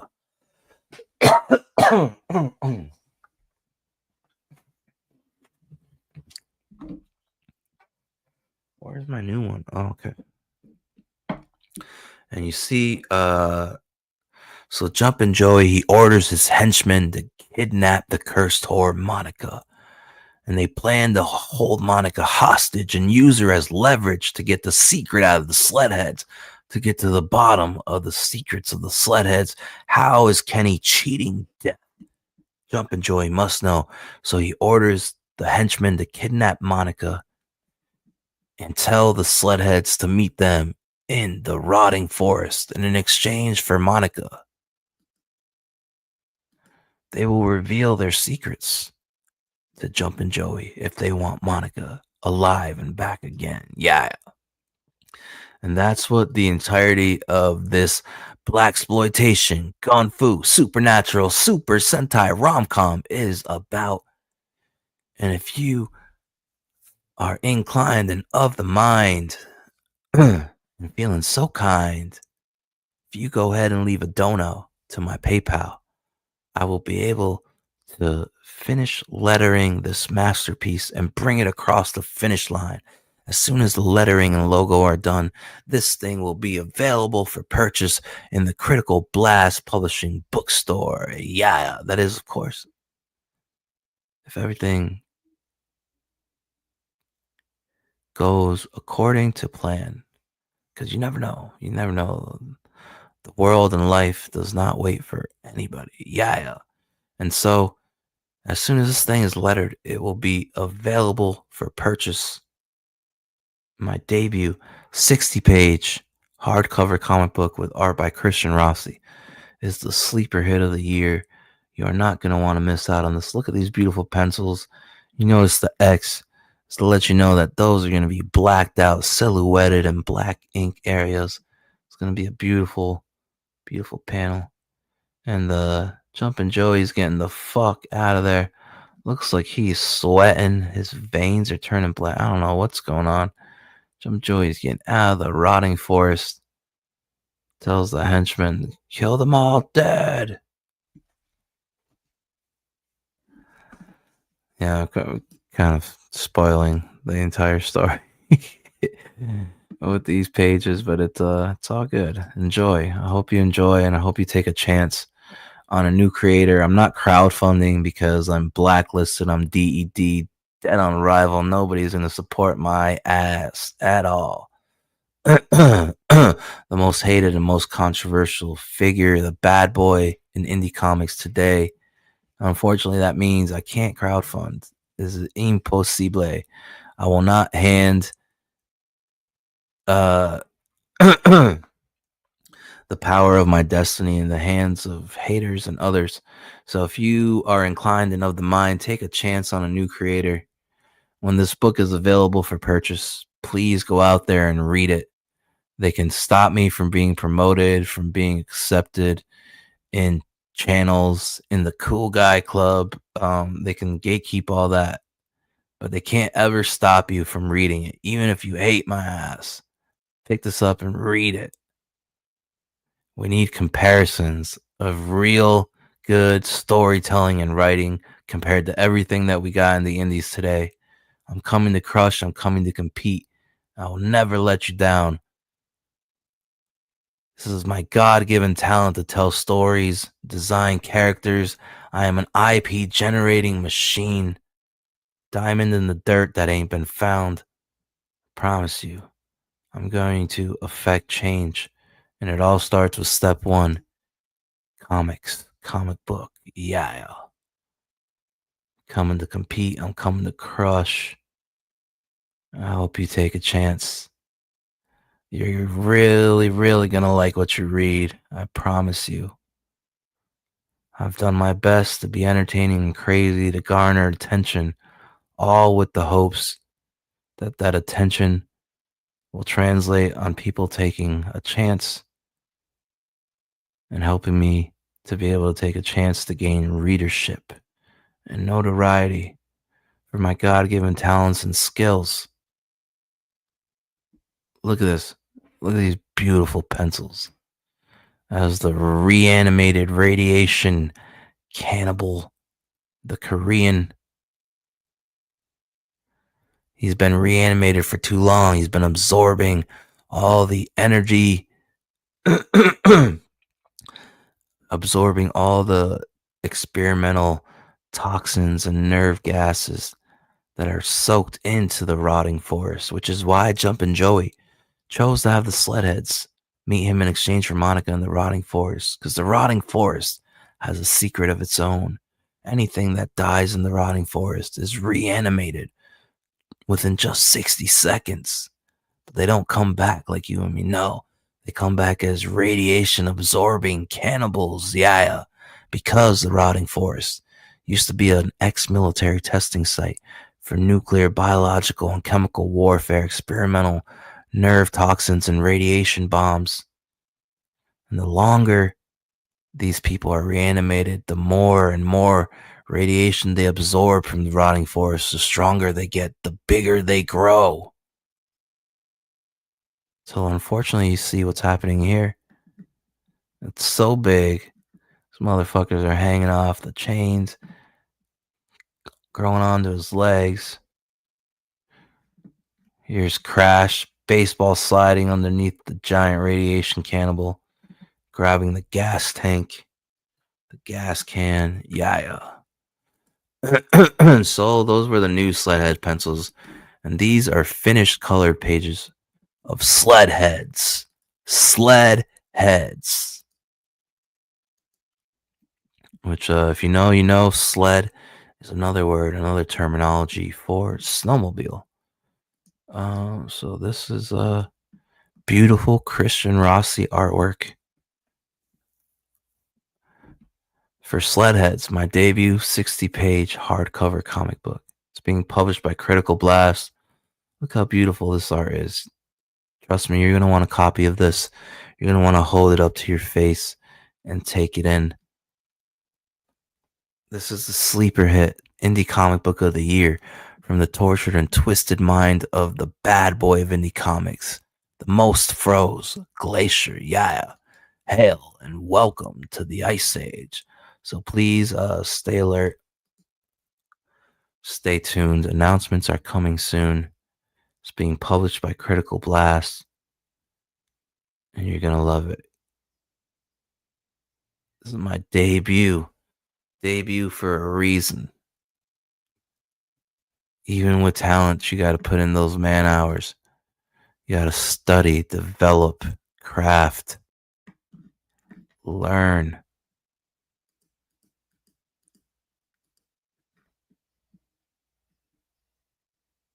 Sledheads, look at this. Beautiful, beautiful Christian Rossi, who studied under the tutelage of Eduardo Riso, shades of Mike Mignola.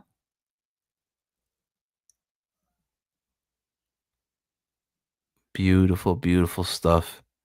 Great looking, unique book. My concepts are rock solid.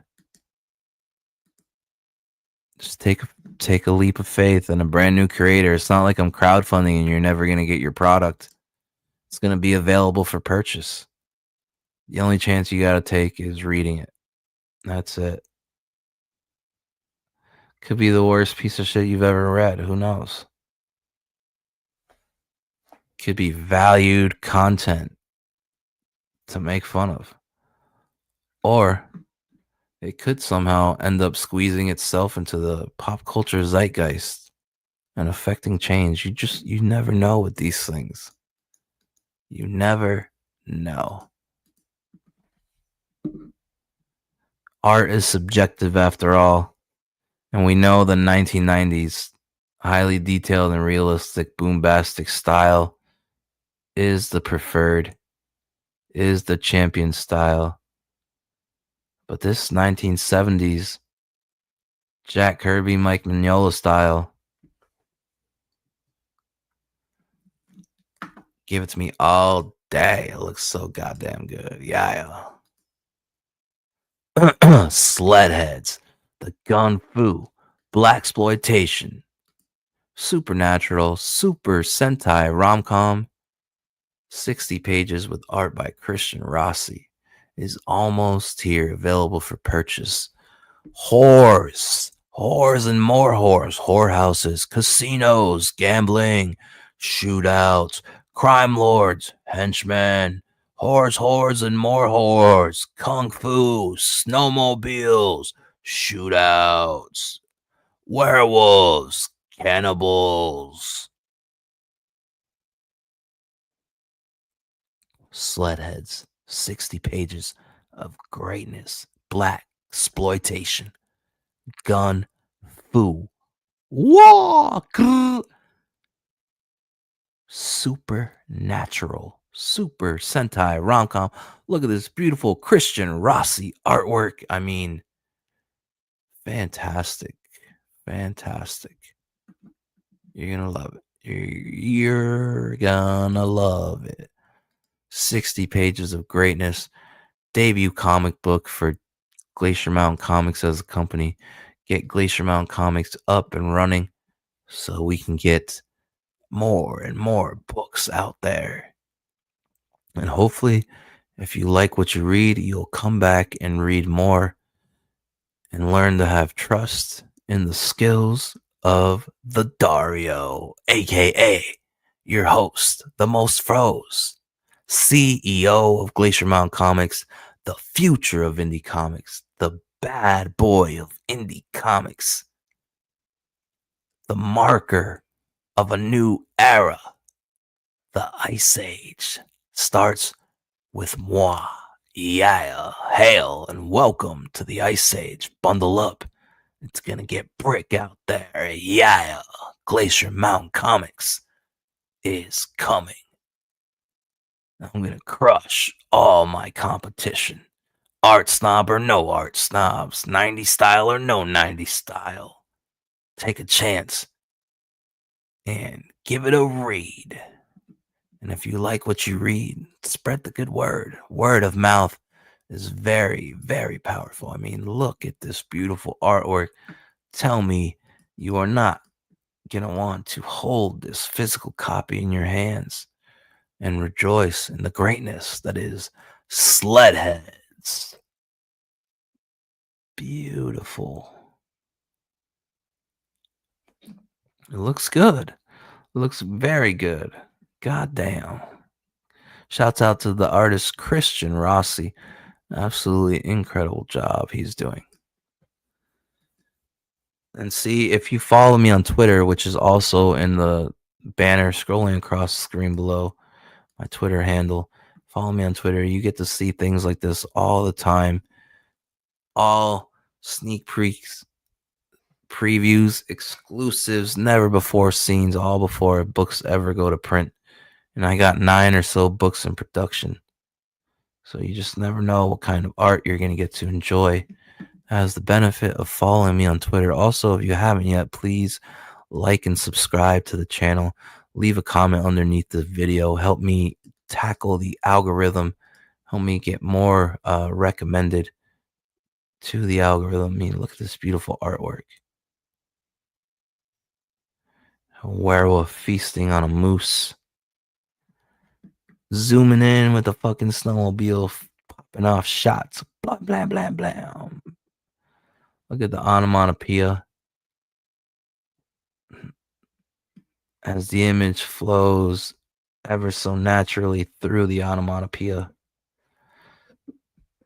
This is beautiful, amazing art brought to you by the Argentinian hitter Christian Rossi. You might know him from King Cryptid with Peter Simeti at Alterna Comics. You might have seen some of his work on Sergeant Rock over at DC Comics. You are looking at big money, bish. I'm coming to compete and I'm coming to crush. My story can go toe-to-toe with anybody's. And you'll be able to read inside for yourself very, very soon. Very, very soon. Yeah. Beautiful.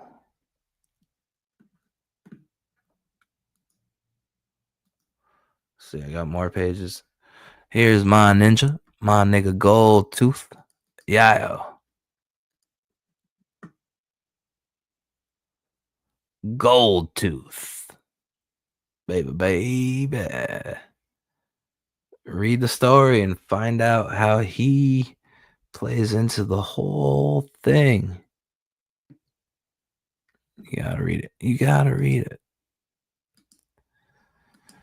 Ooh, the lucky red dice of the Sledheads. What is all this Kirby crackle and light rays coming out of the dice? Yeah.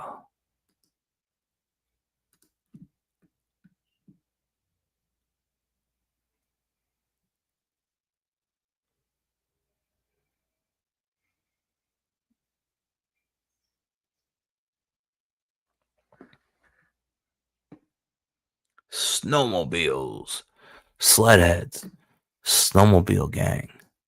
Oh, it's like a club for snowmobile riders. Yeah. Set in Valdez, Alaska. Black exploitation, gun, fu, supernatural, super Sentai rom-com, the sleeper hit up that you're not gonna want to miss, the future blockbuster franchise, home run smacked out of the park, indie comic book of the year incoming from the bad boy of indie comics and the viciously talented Christian Rossi. Yeah, we present to you Sledheads, 60-page hardcover, being published by Critical Blast. Coming very soon. Yeah. All right. Now let me tell you about what else I have in the pipeline. How about we take a look at my upcoming superpowered team book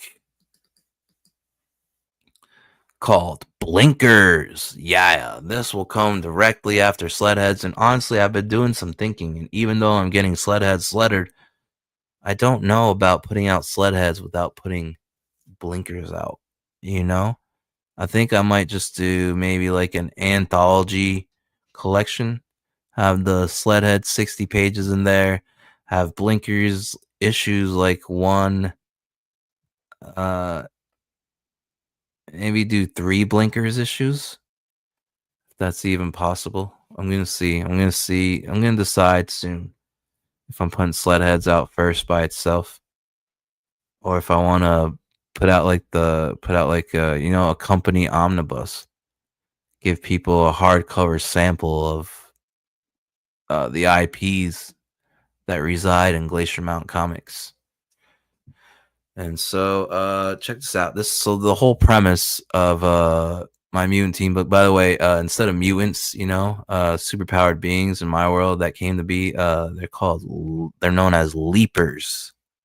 Leapers, because they leaped ahead in evolution. Yeah. And so this team right here, the title of the series and of the team, the Blinkers. So the whole premise of the Blinkers IP is that every 300 years there is what is known as the reset. It has been this way since the beginning of time. Every 300 years the gates of hell open, hell on earth, for 7 days. Every 300 years the immortal intruder, the king of hell, all his 5 demon generals and all their separate demon armies. Yep. Every 300 years, they come up to the surface and they reign free to do what they please for 7 days. It is known as the reset. So, humanity and stuff, they have 300 years to prepare for this in between each reset. But in one of the resets, the immortal intruder was like fatally wounded. And he ended up having to slumber, go into like a slumber because he was wounded. He had to heal. So he slumbered away for 1,000 years. Humanity and the world knew peace for 1,000 years. No more resets with fucking demons. But then when the immortal intruder, the king of hell, he woke up from his slumber, it was so catastrophic. It was pent up demonic energy waves and demonic cloud of demonic energy encompassed the entire planet. And this started making leapers start appearing. It accelerated the DNA of some humans and animals on the planet. And, it caused leapers to start showing up. Humans that were evolving to have powers. And, during the course of time, working together, the humans and the leapers, they developed technology using the brain of a race of bird people called Zagwa and Blinker Tech. They were able to reverse engineer and charge this brain in a way that affects the fault lines of the planet. In turn, completely sealing the gates of hell and keeping them closed with Blinker Tech and the use of this brain together. Therefore, ending resets for all of time. Humanity no longer having to worry about these 300-year resets, thanks to Blinker Tech and humanity working together. So there ends the reset. But then, in the first issue of Blinkers, tensions are high of Blinkers and humanity hate each other, and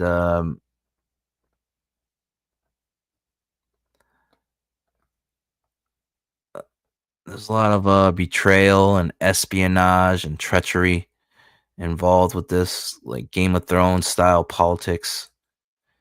So tensions are high. They're the possibility of a war between leapers and humanity is on the table, and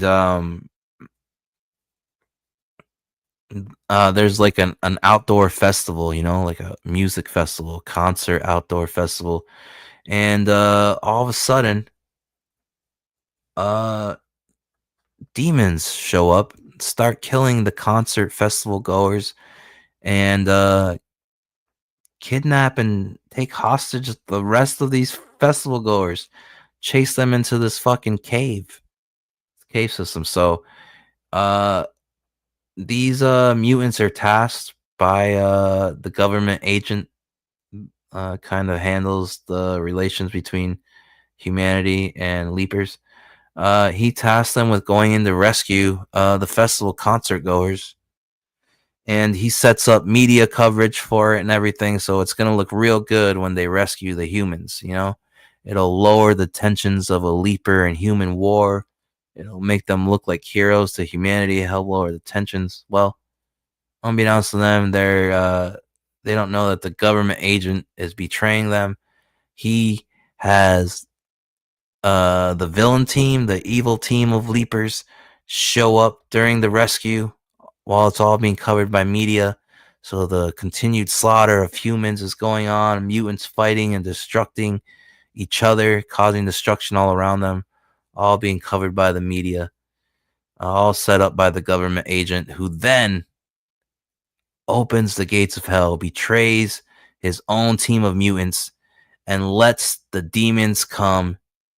And for the first time ever, it looks like demons have come to the aid of humanity, painting the leapers in a really, really, really bad light. And since all this went down, this guy down here, Manslaughter of my mutants, he's able to convince Mechanism to give them an extra Zagwa brain so that they can go down there to the gates of hell. And there's other demon generals that aren't happy with the way the Immortal Intruder has been ruling over hell and how he's siding with humanity. So they want to overthrow him. So the Blinkers are down there planting seeds in hell using this brain. They're able to open up the gates of hell with the Zagwa brain and the Blinker tech, and they go down there, start sowing. So we're going to be able to see, during the story, we're going to see all that go down, all that treachery, the mutant battles, showing all their power sets going off against each other, mutants battling the fucking demons that stole the humans. And then we're even going to get to see parts of hell and how it works down there, the demon generals and the demon armies. Like, this conceptually, this is like unlimited story potential. I could write Blinker stories all day. In fact, last weekend I wrote 7 issues of Blinkers, and this is the book that I can't wait to get to the most. This is where I shine.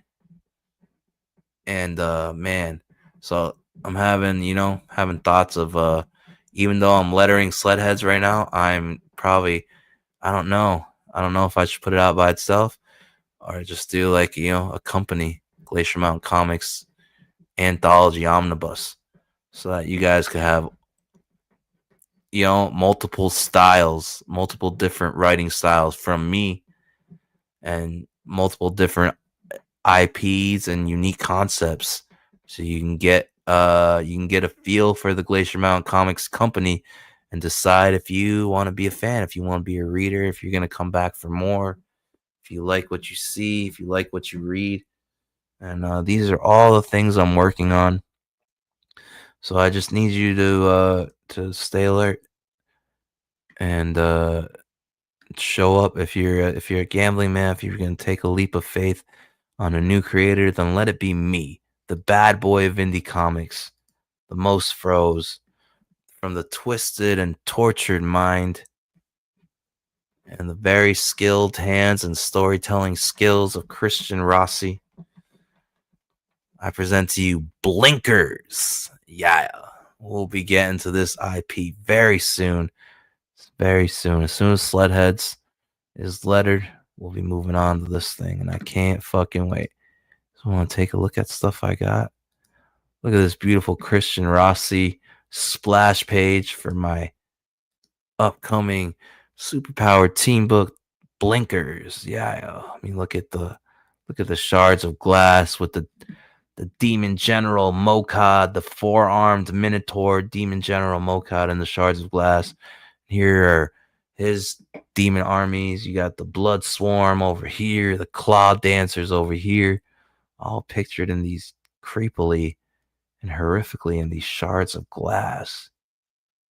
As Mokad is using his telepathy to break the mind, to cerebrally torture Stiletto here. That's her name, by the way. This bitch is Stiletto. Yeah. All right, let's keep looking at stuff. So here we got mutant. Sorry, I keep saying mutant. Leaper villain. Genocide. Amazing character design, designed by me, and then presented to the artist so that he could beef it all up and make it look pretty. I'm a really good character designer. Underrated. You guys should see my character design scribbles before they get sent to the artist. Another one of my Leaper villains. Tectonic. Yeah. Just by that name, you should be able to tell what kind of powers he's gonna have. Also, once again, designed by me.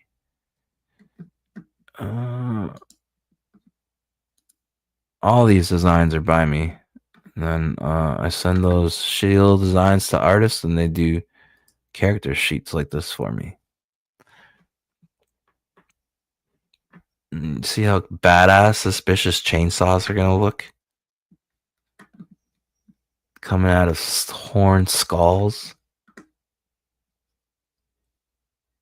Yeah. Sadistica. She's sadistic. Get it? Sadistica. Yeah. Then we got the Silver Sumo. Another Leaper villain. Can transmutate his body into any metal he touches. You know, influenced E-Honda, Street Fighter style, you know, sumo. Still watch sumo to this day. Shout out Angela Curry and Leroy. And Danger Vanessa. Sumo. Yeah. Silver Sumo, there you go. Let's look at this guy's Mutilate, another Leaper villain. He's like a cross between what if you crossed Sabretooth with the mind of Joker. Yeah, that'd be a hella vicious combination. Sabretooth with Joker. Two of the most vicious villains in the history of funny books. I mean, Sabretooth used to show up every year on Wolverine's birthday and kill Wolverine's family, kill his lover. Every birthday. Happy birthday, Wolverine. And you guys know how fucking crazy Joker is. I mean, goddamn. So if you're liking what you're seeing, keep in mind that these are the IPs and properties coming out of Glacier Mountain Comics. And anything you can do to support, whether it's word of mouth, tweeting, sharing streams out, anything you can do is greatly appreciated. I'm coming to crush. I'm coming to compete. Blinkers is going to be a fucking rocket fuel IP. I mean, look at all these characters I'm showing you. These are all from the Blinkers, like the Blinkers Rogues Gallery. Their villains are fucking fire. And I mean, just the concept I told you about there being a reset every 300 years. I mean, look at Thirst. I designed this guy like as soon as I got to Comicsgate. And I feel like he's been influencing everybody ever since, but you know, who cares? Influence is a dime a dozen. But here's Thirst. Look at this guy. This insectoid, demonic fucking cannibal.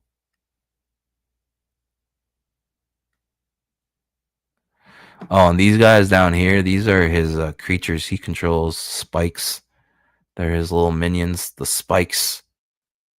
They're almost like scrolls, you know, but just tiny. Oh, here's one of the guys on the Blinkers team. He just wasn't on that page you saw because he's outside of the cave. But yeah, this is like the Hulk. I guess you could say this would be like my Incredible Hulk kind of guy, you know, the heavy artillery, the big guy, the strong guy. His name's Torture. Hail, brother, hail. Torture is a badass. Yeah.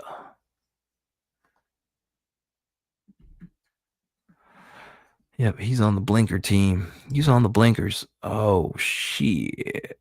Crater. Another one of the Leaper villains.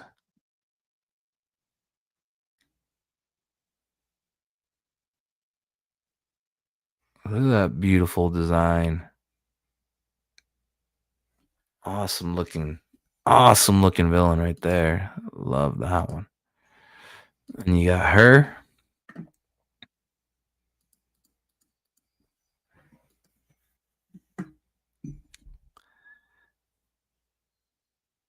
She's a Leaper villain. Look at those cybernetic claws. Cybernetic Wolfsbane. Cybernetic Feral.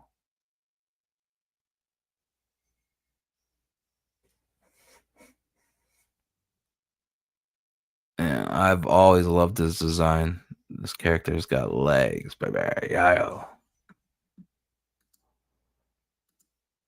Oh, shit. One of the top-notch Blinker villains. The sentient Macho Bot. Robotic assassin. Robotic mastermind. Macho. That's right. You heard it right. What? It's the funny books. I get at least one quirky name once in a while. Macho Bot. Yeah.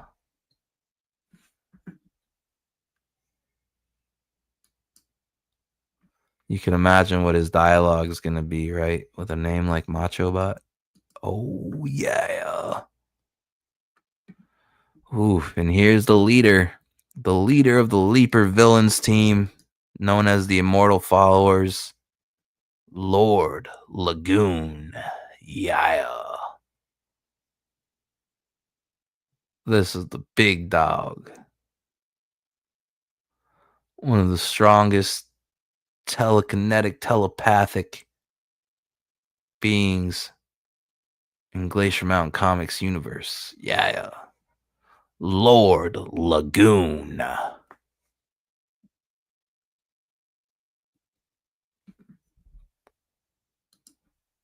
Let's see who we got. Oh, another member of the Leaper villain team. And the cool thing about this guy is that his gun, we got to work on the design though. Got to add something. It's like the same thing that they got to try to figure out, like on masked heroes that wear masks. You got to figure out how to still capture emotion when you're doing close-ups of their face and stuff. Same thing I'm trying to figure out with this gun, because the thing about this guy's gun is that it's sentient. He never fucking misses a shot that he takes, and his gun is sentient. It literally talks shit to people and stuff. And if like somebody tries to rob the sentient gun, it'll electrocute them while cussing them out. But love this design too. Fucking fantastic.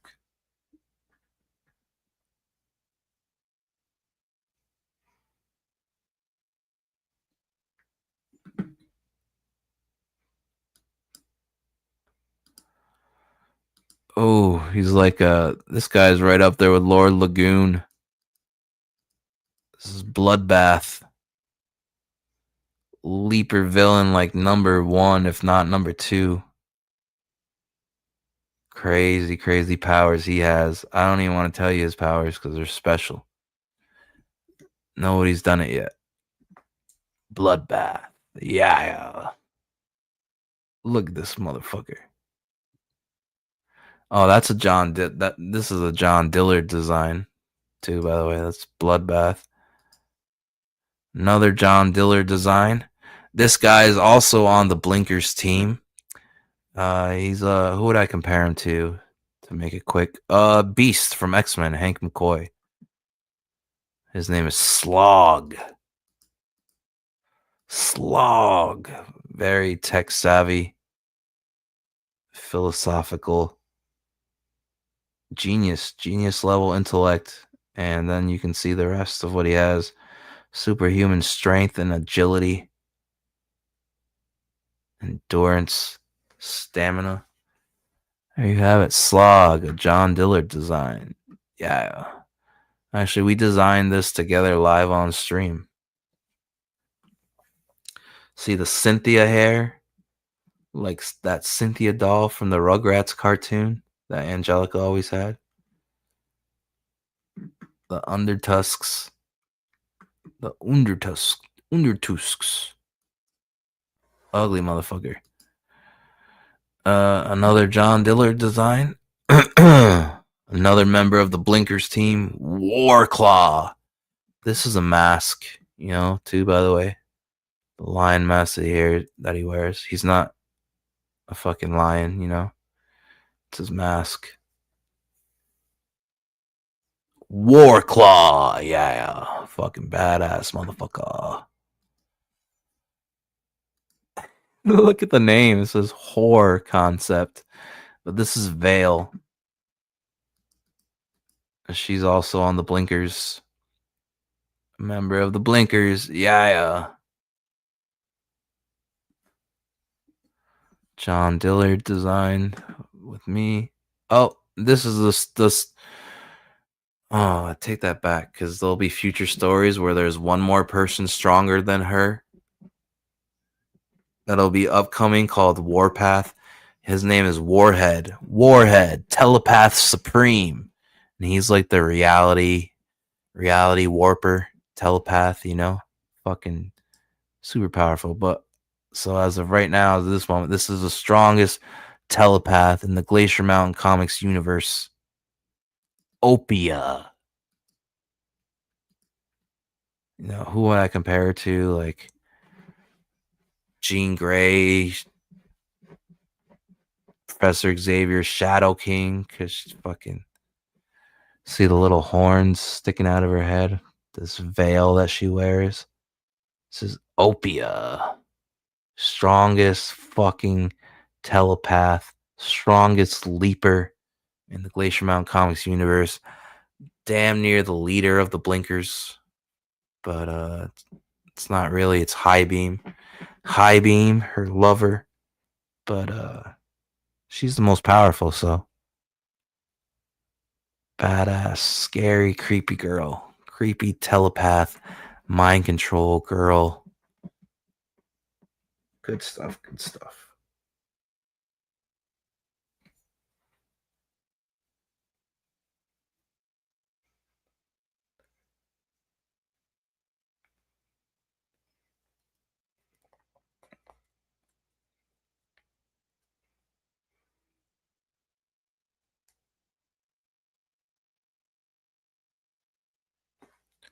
So that's Opia. Also a member of the Blinkers, which is the next IP, the next book that comes out. Oh, here he is. After Sledhead's Blinkers comes. But here is the other strongest telepath. But he's not a member of anything. At least not yet. I haven't figured out if I'll add him to the team because he's too powerful, He's got to be on his own. Warhead.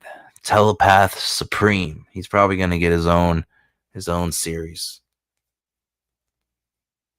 But, he'll feature in some of the Blinker stories every now and then. This is the strongest telepath, reality warper in the Glacier Mountain Comics universe.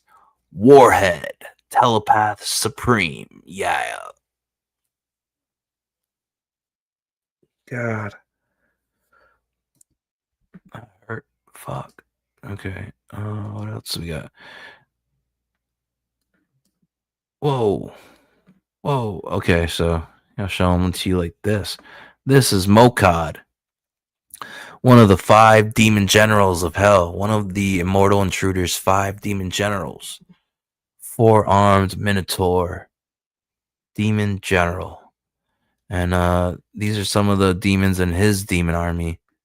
He likes the Claw Dancers and the Blood Swarm.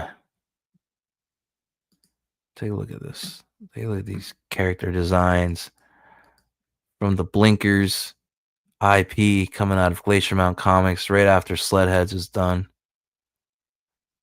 This is where I will shine even brighter. Yeah.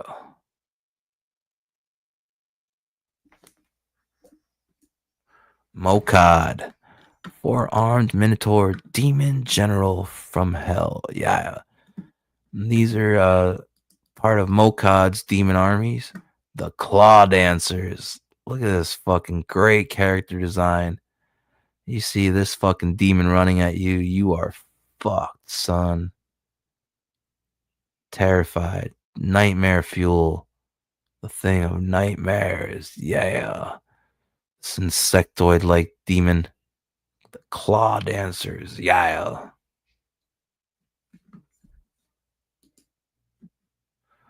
And then these demons on Mokad's demon army that our leapers will be having to deal with in the cave when they go rescue the humans. The Blood Swarm. The flying demonic Blood Swarm. Yeah.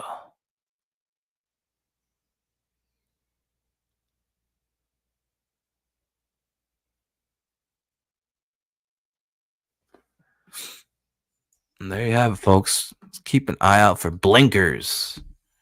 That is the next property to come after Sledheads. Keep in mind my PayPal is paypal.me/glacier8888. paypal.me/glacier8888. Any and all donations will be greatly appreciated and will go towards directly funding the lettering and logo for my debut comic book, Sledheads, with art by Christian Rossi. It's being published by Critical Blast, folks. So stay alert and stay tuned. Announcements coming soon. Yeah. Tonight's live stream read-through review of New Warriors Annual Number 1, Kings of Pain Part 2, was brought to you by Boutique, Double Switch, Double Blinker, Marijuana Vapes with live rosin diamonds, and the lovely indica strains of Frosties and Purple Papaya. Yeah.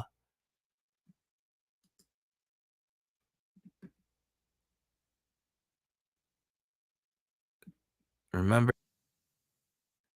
to take a chance on new talent, new IP, and new properties that you hunger for. When the opportunity arises, be a gambling man. Take a chance. I'm not crowdfunding. You're not going to have to take a chance on not getting your product.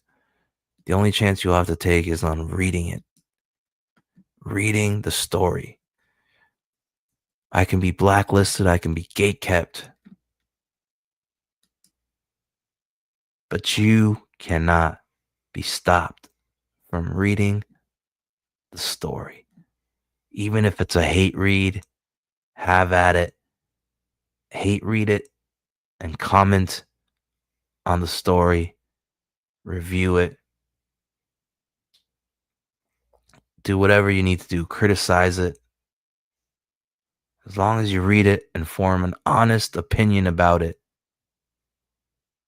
And as long as you aren't influenced by haters and enemies of Glacier Mountain Comics, then that is all that matters.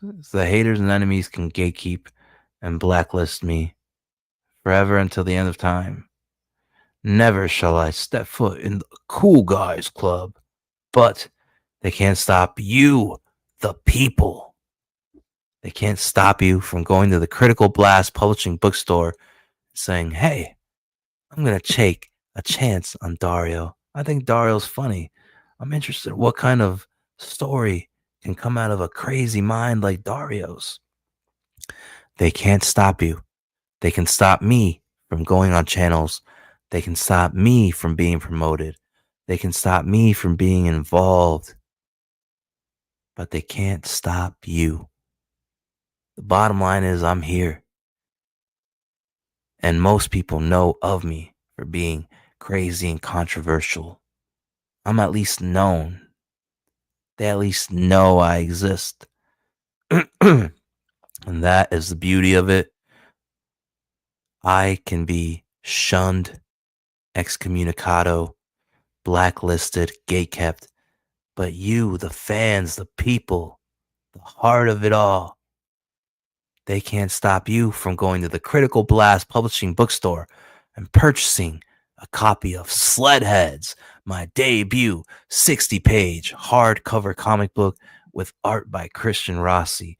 Don't let them stop you from enjoying the storytelling, God-given skills of the Dario and Glacier Mountain Comics, alongside with Christian Rossi, coming to crush, coming to compete.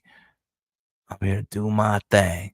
And so until next time, folks, Glacier out. Ciao. Yeah. Send me a dono. Send me a donation to the PayPal. Go for it. Stand against the man and help fund the man with the plan. Glacier. Yeah. Ciao. I'm out.